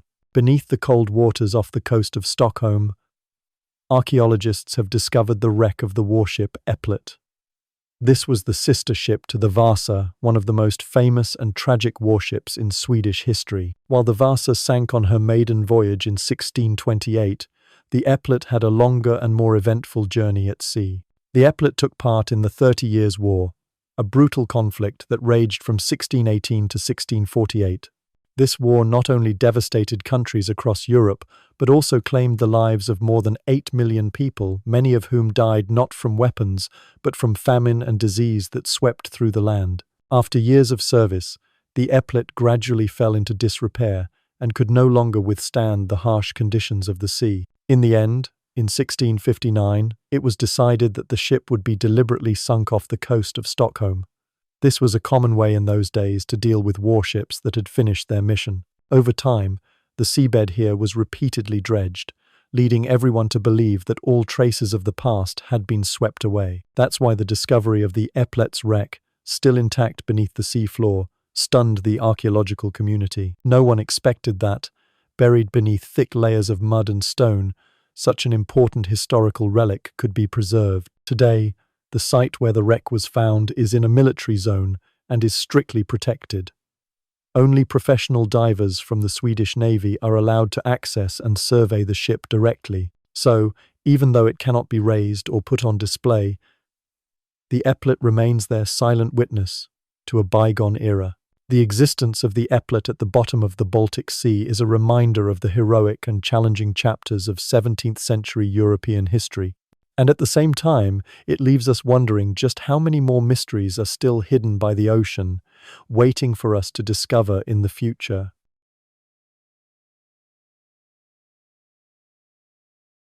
Medieval shipwreck, England. Amidst the cold waters and crashing waves off the coast of England, researchers from Bournemouth University made an accidental discovery: the remains of an ancient ship, believed to be the oldest ever found in these waters. This vessel once sailed the seas in the 13th century, around the year 1242, and what makes it especially remarkable is that its hull was built entirely from Irish oak, a rare and valuable material at the time. Unlike the famous warships or legendary exploration vessels, this was simply a merchant ship, but it carried a precious cargo: slabs of Purbeck marble. This type of stone was highly prized in medieval construction, not just in England, but also exported to Ireland and across continental Europe. These stones once formed the foundations of churches, abbeys, and old castles, helping to shape the very face of medieval Europe. The wreck was uncovered after a violent storm swept through the area, an unexpected find that opened up a rare opportunity for archaeological research. The wooden planks of the ship remain intact, and the marble blocks still lie neatly on the deck, as if reenacting a journey cut short nearly 800 years ago. This discovery not only gives us greater insight into shipbuilding techniques and maritime trade during the Middle Ages, but also reminds us that globalization is not a modern concept. Hundreds of years ago, even the smallest ships were connecting distant lands, carrying goods, cultures, and stories across the open sea. Number 52. Emperor John II, Komnenos of Byzantium. In the 12th century, the Byzantine Empire was still trying to recover from the crushing defeat at the Battle of Manzikert in 1071.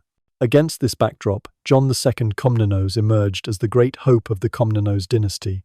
He was the eldest son of Emperor Alexios I and Empress Irene Doukaina.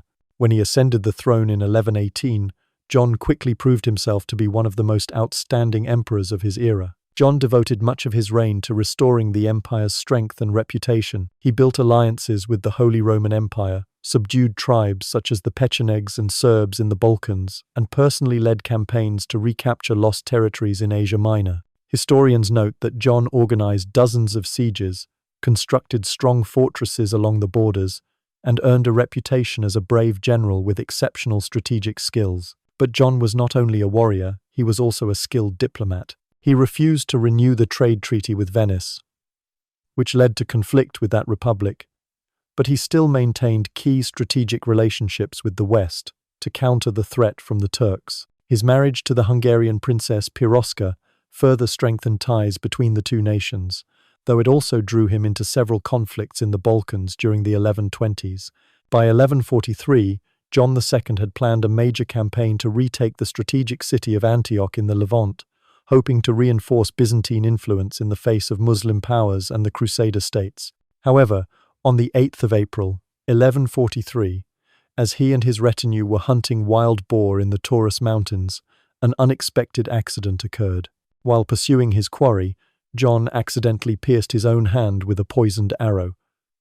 At first, he dismissed the wound, believing it harmless. But with the limited medical knowledge of the time, the injury quickly became infected and led to septicemia.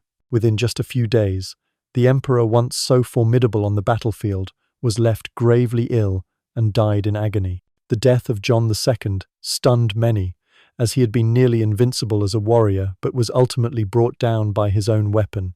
Some sources have even speculated that John may have been assassinated by Latin military units who resented fighting fellow Christians in Antioch, but this theory lacks convincing evidence and is not widely accepted by historians. Before his death, John chose his youngest son, Manuel, as his successor instead of his eldest son, Isaac. This decision was made from his deathbed after he witnessed Manuel's courage and leadership during the campaign at Neo-Caesarea. John II's sudden death was not only a personal loss, but it also had far-reaching consequences for the empire. Manuel I Komnenos faced immense challenges, with the army still far from the capital, Constantinople. To secure his claim to the throne, Manuel had his brother Isaac detained to prevent any power struggles, then quickly returned to the capital, where he was crowned emperor in August 1143. The passing of John II disrupted the campaign to reclaim Antioch, costing Byzantium a vital opportunity to strengthen its power in the Levant. Many historians view this as one of the moments that changed Byzantine history, marking the end of the Komnenos dynasty's golden age of revival. Number 53. Ancient Roman anchor off the coast of England. Amid the cold waves off the coast of England, marine archaeologists have made a remarkable discovery: an ancient Roman anchor. Weighing up to 100 kilograms and nearly 2 meters long, it may appear to be nothing more than a rough block of iron at first glance, but the historical significance it carries is immeasurable. What makes this find especially rare is that it's one of the very few pre-Viking anchors ever discovered anywhere in Europe. Most ancient anchors have vanished over time, either corroded away by the sea or simply never found. That's why the fact that this anchor remained intact after nearly 2,000 years on the ocean floor is something that continues to astonish archaeologists.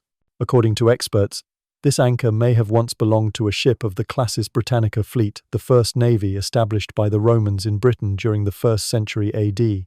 At that time, the mighty Roman Empire sent thousands of soldiers across the sea from continental Europe, determined to conquer and control this distant land. Large, sturdy ships and weather-hardened sailors helped the Romans leave a lasting mark on the history of this fog-shrouded island. The discovery of this anchor is like a small window opening into the past. It stands as vivid, tangible evidence of a glorious chapter in Roman history. Number 54. The Delta P phenomenon, the invisible killer underwater. In just the past few years, a short video has gone viral online, capturing a scene that no one can easily forget. Beneath the deep water, a crab slowly crawls toward a small cut on a gas pipeline. Everything seems normal until, suddenly, the crab is pulled forcefully into the gap. In an instant, it's pinned down by an invisible force and quickly crushed in the dark water. This is the devastating power of Delta P. Delta P stands for differential pressure, a phenomenon considered the greatest nightmare for anyone working underwater, especially divers and construction workers on underwater projects. It's not sharks or strong currents that pose the greatest threat. Delta P is the cause behind 2/3 of all fatalities in commercial diving. Anyone who's heard of it knows that when Delta P appears, all safety measures can become meaningless in just a matter of seconds. The mechanism behind Delta P is simple but deadly. When there's a leak, water rushes violently from a high-pressure area to a low-pressure one, creating a powerful and dangerous suction. This force is strong enough to pull in anything nearby heavy equipment or even an adult, forcing it through tight spaces that nothing should be able to pass through. In the underwater world, just a single mistake can mean getting sucked into an opening and never coming back. This isn't just a theoretical danger. In 2015, a horrific accident occurred at the Nova Scotia Power Dam in Canada. Luke Seabrook, a 39-year-old professional diver, was inspecting a valve gate when he tragically entered a zone of differential pressure. The suction was so strong, he was pinned to the mouth of the valve and could not escape, but the tragedy didn't stop there. In 2022, a group of 5 divers was performing maintenance in the Bay of Baku when a safety valve suddenly malfunctioned. In a split second, the entire team was pulled into the pipeline, and 4 of them never returned. Accidents like these have made Delta P a constant fear among divers. Today, in training courses, people often show vivid warning videos that realistically depict how someone can be swept away. When facing Delta P, sometimes all preparations are useless, and just a single moment of carelessness can lead to consequences beyond imagination. Number 55. The Dump, the chemical graveyard beneath the Pacific Ocean. Not far from the southern coast of California, beneath the calm waves of the Pacific Ocean, lies a secret that went unmentioned for decades. This seemingly peaceful stretch of sea hides a massive chemical graveyard, a toxic legacy left by humans over nearly half a century. From the 1930s all the way through the 1970s, industrial companies around Los Angeles routinely dumped hazardous waste onto the ocean floor at no fewer than 14 different sites. Metal barrels were loaded onto ships and quietly released into the sea. The waste included everything from military explosives and industrial chemicals to radioactive substances. Among the chemicals dumped, one stands out: DDT, a pesticide once hailed as a miracle for American agriculture. But after just a few decades of use, scientists uncovered its terrifying downside. DDT not only killed insects, but poisoned entire ecosystems. It accumulates in the bodies of animals and humans, leading to cancer and a host of genetic diseases. That's why DDT was banned in the United States in the early 1970s, yet hundreds of tons of it still rest on the ocean floor to this day. It wasn't until 2021 that the truth began to surface. Thanks to modern underwater survey equipment, scientists discovered more than 25,000 barrels containing DDT scattered across an area as large as 36,000 acres on the seafloor, just 12 miles from Los Angeles. The amount of DDT is estimated at 350 to 700 tons, a staggering quantity with consequences no one can fully predict. Even worse, DDT hasn't broken down after all these years. It seeps into the seabed sediment, moves through the food chain, and accumulates in the bodies of marine animals. Researchers have found extremely high concentrations of DDT in the blubber of bottlenose dolphins living in the area. It's estimated that 1 in 4 adult or juvenile dolphins here develops cancer. What makes matters even more difficult is that the barrels themselves have badly deteriorated over time. The metal has corroded, and many barrels are rusted through, allowing chemicals to continue leaking into the environment. Collecting and disposing of this enormous number of barrels is almost impossible, as any attempt to disturb them could cause the toxins to spread even further. Number 56. Blue Hole, the diver's graveyard in Egypt. The Blue Hole is one of the most famous dive sites in the world, but it's also a place that strikes fear into even the most experienced divers. Hidden beneath the deep blue surface is a giant natural sinkhole with a landscape as challenging as it is mysterious. Just a 20-foot descent brings you to the Saddle, a narrow entrance leading to the famous tunnel known as the Arch. This tunnel stretches 85 feet, with its lowest ceiling reaching a depth of 180 feet. But what truly makes the Blue Hole legendary lies even deeper. Descend further and you'll find a massive natural sinkhole far beyond the safe limits of any standard diving equipment. It's this combination of mesmerizing beauty and deadly danger that has earned the Blue Hole its reputation as the world's most infamous diver's graveyard. According to many sources, at least 200 people have lost their lives here over the years.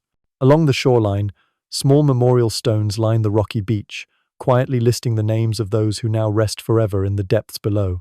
The causes behind these tragic deaths go beyond just the complex terrain. They also test the very limits of human survival under immense water pressure. Just one small mistake in managing air supply, or a miscalculation of the remaining gas in a tank, can leave a diver desperately short of oxygen. But the most terrifying threat remains nitrogen narcosis, also known as the rapture of the deep. At great depths, nitrogen affects the brain, causing confusion, disorientation, or even hallucinations that rob divers of control and make self-rescue impossible. After many heartbreaking accidents, Egyptian authorities have tightened safety regulations at the Blue Hole. Before every dive, local police are present to check licenses, diving skills, and equipment in an effort to prevent further needless loss. Yet, the Blue Hole continues to attract thousands of thrill seekers each year, a challenge that lures people to test their strength and confront the hidden dangers of the deep. Number 57. Bermuda Triangle, the Bermuda Triangle, and the methane bubble hypothesis. For many years, the Bermuda Triangle has been the subject of hundreds of legends and mysterious theories. Some believe it is a gateway to the lost city of Atlantis. Others suspect strange magnetic anomalies are at work, disrupting compasses and electronic devices. There are those who blame disappearances on supernatural phenomena or even the intervention of extraterrestrials. Yet among all these explanations, one natural scientific hypothesis has drawn the attention of modern researchers: the phenomenon of giant methane bubbles beneath the sea.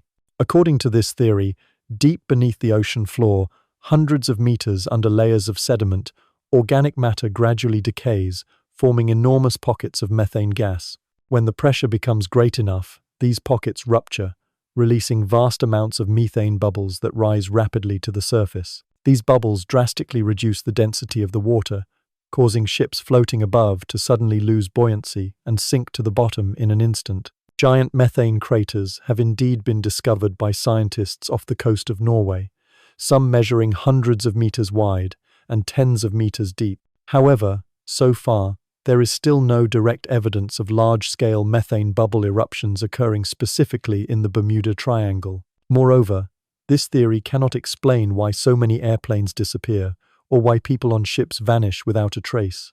For these reasons, even though the methane bubble hypothesis sounds scientifically plausible, it is still not enough to completely unravel the mysteries surrounding the Bermuda Triangle. This stretch of ocean continues to be a place full of unanswered questions, and with every new disappearance, the legends around it only become more chilling and captivating. Number 58. Emperor Frederick Barbarossa of the Holy Roman Empire. In the 12th century, the Holy Roman Empire was a vast but fragmented confederation, stretching from Germany to northern Italy and the region of Burgundy. In this complex political landscape, Frederick Barbarossa was born in 1122 at Hagenau. He was the son of Duke Frederick II of Swabia and Judith of Bavaria, descended from two of the most powerful dynasties in Germany at the time. He was known as Barbarossa because of his striking red beard.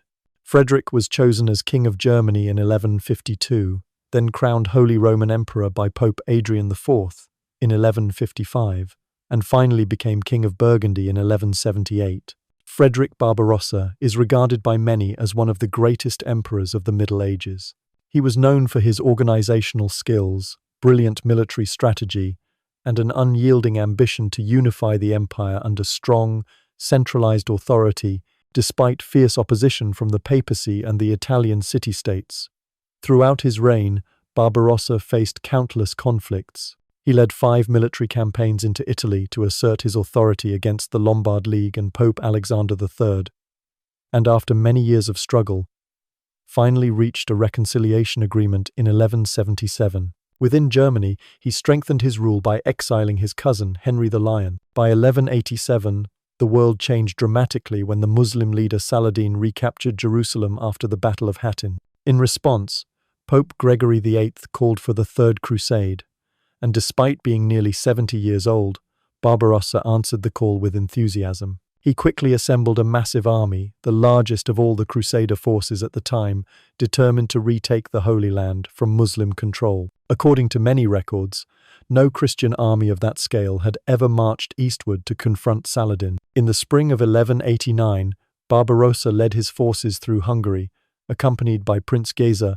and 2,000 Hungarian soldiers. However, upon reaching the Byzantine Empire, he encountered resistance from Emperor Isaac II, Angelos, who had secretly allied with Saladin out of fear of Barbarossa's power. As the Crusaders entered Asia Minor, they were repeatedly attacked by Seljuk Turkish forces. Undeterred, Barbarossa led his army to victory, capturing the city of Iconium on May 18, 1190, and defeating 3,000 Turkish soldiers. But only weeks after this victory, a sudden tragedy struck. On the 10th of June, 1190, as Barbarossa's army reached the Salef River, fate intervened. Chroniclers offer several versions. Some say Barbarossa entered the river himself to cool off after the long march and was swept away by the current. Others claim he fell from his horse and his heavy armor dragged him under. One Muslim chronicler even wrote that the great emperor drowned in a spot where the river was only waist deep, as if destiny itself had decided his end. Whatever the truth, Barbarossa drowned and died, throwing his entire army into chaos. The sudden death of Barbarossa was a devastating blow to the crusade. Without their leader, the German army quickly fell apart. Pursued by Turkish forces, many soldiers died on the way or took their own lives in despair. Records say that only about 5,000 of the original tens of thousands reached Acre. Barbarossa's son continued to lead the survivors forward, but every effort to preserve the emperor's body failed. They tried to preserve it in vinegar, but to no avail. Barbarossa's flesh was buried at St. Peter's Church in Antioch, his bones were interred in Tyre, and his internal organs were placed at Tarsus. His death dashed German hopes and greatly weakened the entire Third Crusade. Afterwards, King Philippe II of France and Richard I of England were unable to unite in recapturing Jerusalem. Barbarossa's death became legend in the German consciousness. Many believed the great emperor never truly died, but was merely sleeping in a deep cave beneath Kyffhäuser or Untersberg mountain, his red beard growing ever longer as he waits for the day he will awaken and restore Germany. This legend inspired German national spirit for centuries. Yet the historical truth remains a bitter one. An emperor who led grand campaigns and ruled over Europe ultimately met his end because of a small river. Number 59. King William III of England. From a young age, William stood out as a leader when he became the head of the Netherlands and led the country in resisting the expansionist ambitions of King Louis XIV of France. In 1677, he married Mary, the daughter of James II of England, a union that not only brought two royal families together, but also created a powerful alliance between England and the Netherlands. In 1688, as suspicions grew that James II intended to return England to Catholicism, many members of Parliament secretly invited William and Mary to England to change the nation's destiny. William did not hesitate. He led his army across the sea to England and forced James II into exile. By 1689, William III and Mary II were crowned joint monarchs of England, ushering in a new era in which royal power was checked by Parliament. William was not only skilled in politics but also distinguished himself on the battlefield, personally leading English forces in fierce campaigns against the supporters of James II and firmly securing the throne against all rivals. However, William's reign was also marked by persistent, underground opposition from Stuart loyalists, who never gave up hope of restoring their dynasty to power. William III's life, long shaped by battles and political intrigue, ended with an unexpected twist. On the 21st of February, 1702, while riding in Hampton Court Park, William suffered a mishap when his horse stumbled over a small mound of earth left by a mole. The fall broke his collarbone, a dangerous injury at a time when medicine was still primitive. Despite attentive care at Kensington Palace, William's health deteriorated. Only days later, he developed a high fever and then pneumonia as infection set in. In spite of the doctor's efforts, William III did not recover, and he took his last breath on the 8th of March, 1702. The death of William III shocked the court and triggered profound political changes. He and Mary II had no children. So the throne passed to Anne-Mary's younger sister at a time when the country faced new uncertainties with the outbreak of the War of the Spanish Succession. For loyalists to the Stuart dynasty, William's death seemed a sign of fate. They called the mound where his horse stumbled the gentleman in black velvet, and saw it as a symbol of the mysterious vengeance of the family they supported. Others viewed it as a strange joke of destiny. A king who had triumphed on the battlefield, ultimately brought down by something as small and harmless as a molehill. Number 60. K-278 Komsomolets, the Soviet nuclear submarine tragedy. In the history of modern seafaring, K-278 Komsomolets is a name forever linked to one of the greatest maritime disasters of the Soviet era, deep beneath the icy sea. Commissioned in 1986, the Komsomolets was the most advanced nuclear attack submarine of its time, famous for its ability to dive deeper than any other vessel of its era. It was built to operate in the harshest ocean conditions, carrying out top-secret missions off the coast of Norway. But all technical achievements became meaningless in a single, fateful moment. On the 7th of April, 1989, while diving at a depth of 1,100 feet off the Norwegian coast, the K-278 suddenly suffered an electrical short circuit. Flames erupted quickly in the engine room and spread throughout the compartments, even though the watertight doors had been sealed. Thanks to quick thinking, the crew activated the emergency surfacing system, and the submarine reached the surface in just 11 minutes.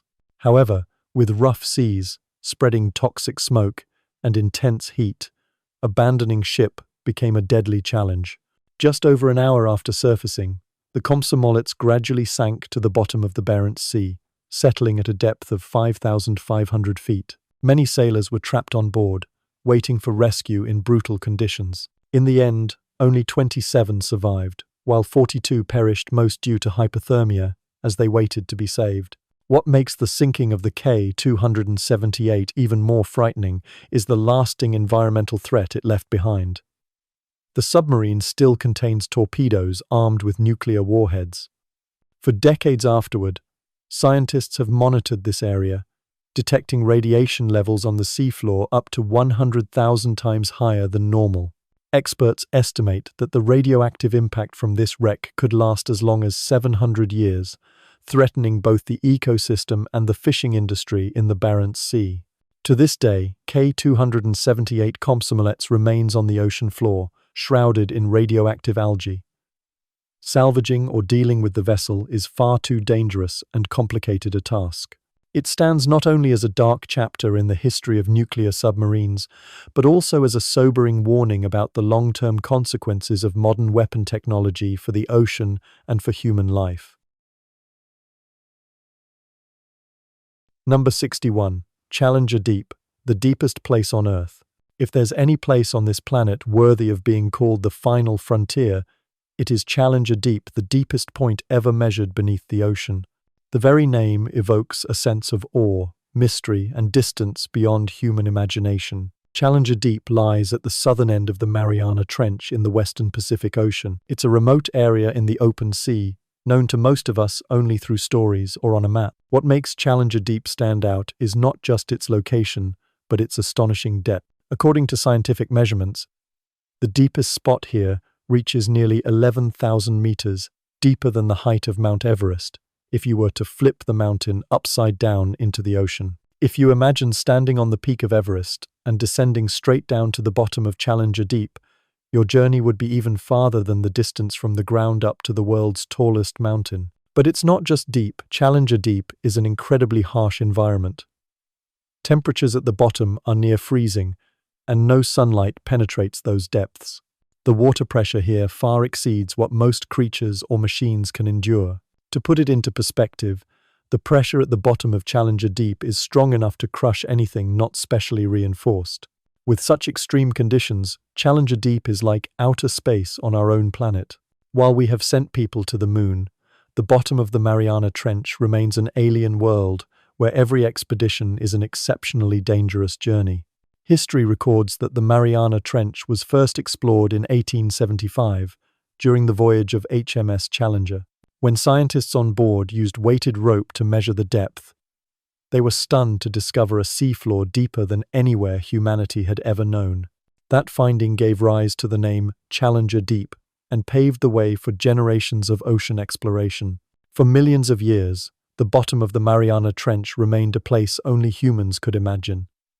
But then, in 1960, two courageous men decided to confront humanity's greatest fear. They were Jacques Piccard, a Swiss explorer, and Don Walsh, an American naval officer. Together, they boarded a special submersible called the Trieste, a technological marvel of its era. The Trieste was unlike any other vessel. Its entire hull was reinforced to withstand the crushing pressure at the ocean's bottom, with a small compartment just big enough for the two men to sit side by side. Outside was a thick steel shell. Inside, only darkness and absolute silence. The journey began on a calm morning. As the Trieste started its descent, sunlight faded, replaced by an endless blackness stretching for miles below. At over 9,000 meters, the hull began to creak and groan, signs that the outside pressure was trying to crush the tiny craft and the fragile humans inside. But Picard and Walsh pressed on, going deeper than anyone had ever dared. After nearly 5 tense hours, the Trieste finally reached the bottom of Challenger Deep. They stayed there for only 20 minutes, but that moment changed human understanding forever. Outside the small window, they were astonished to see a fish-like creature swimming across the muddy floor, clear proof that even in the harshest environment, life could still exist. It was a historic moment, opening a new era for ocean science. Nearly half a century later, in 2012, another historic dive shocked the world. This time, the pioneer was James Cameron, the director known for blockbusters like Avatar and Titanic. He piloted the deep-sea Challenger submersible solo on a descent to Challenger Deep. After hours in the depths, Cameron touched the bottom and spent time filming, capturing the first-ever images of this alien world. He also collected many samples, including strange creatures never before known to science. Looking back at these expeditions, it's hard not to marvel at the endurance of human will and at the mysteries still waiting to be discovered in the deepest places on Earth. In recent years, thanks to modern technology, researchers have placed special microphones on the Mariana Trench's bottom to listen for sounds from this extreme world. The results surprised many. Instead of the utter silence we expected, the deep ocean is filled with a symphony of unexpected sounds. The most famous sound ever recorded here is what scientists call the Western Pacific Biotwang. The first time anyone hears it, it sends chills down the spine. It begins as a deep rumble from within the earth, suddenly turns into a piercing screech like metal, and finally fades into deep vibrations, almost like the Earth's own heartbeat. Strangely, this sound repeats in a distinct cycle unlike anything in nature ever documented before. But the Western Pacific Biotwang isn't the only thing puzzling scientists. When hydrophones were placed in the Mariana Trench, they picked up a whole range of strange noises. There are rhythmic pulses like submarine sonar, though no submarines were present. There are distant rumblings, as if some giant engine were working in the heart of the ocean. And there are long whistles, sounding like the calls of some unknown sea creature. What makes these sounds so remarkable is that none of them match any known source.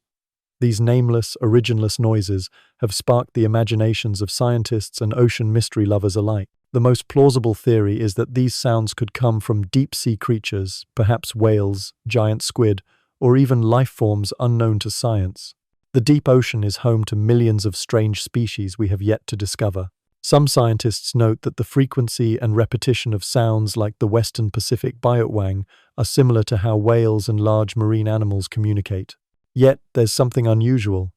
These sounds sometimes have a metallic tone and extremely high frequencies, nothing like any known creature.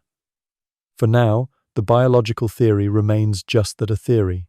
Alongside the biological explanations, some researchers look to geology. They suggest the mysterious sounds could come from the shifting of Earth's crust at the trench's bottom. The Mariana Trench is where two of the planet's giant tectonic plates collide and slide beneath one another, creating cracks or even underwater volcanoes. Such movements could generate acoustic pulses. And, of course, when science has no full answer, imagination takes over. Some speculate these noises are signals from unidentified objects, so-called USOs, like UFOs but underwater. Perhaps it's advanced technology no one knows about, or a new kind of physical phenomenon that only happens in places like the Mariana Trench. Still others believe there might be underwater cities, built by extraterrestrials who travel in submarines and observe humanity from below. As fanciful as these theories sound, they can't be ruled out, especially in a place humanity has barely begun to explore. Thank you for watching until the end of the video.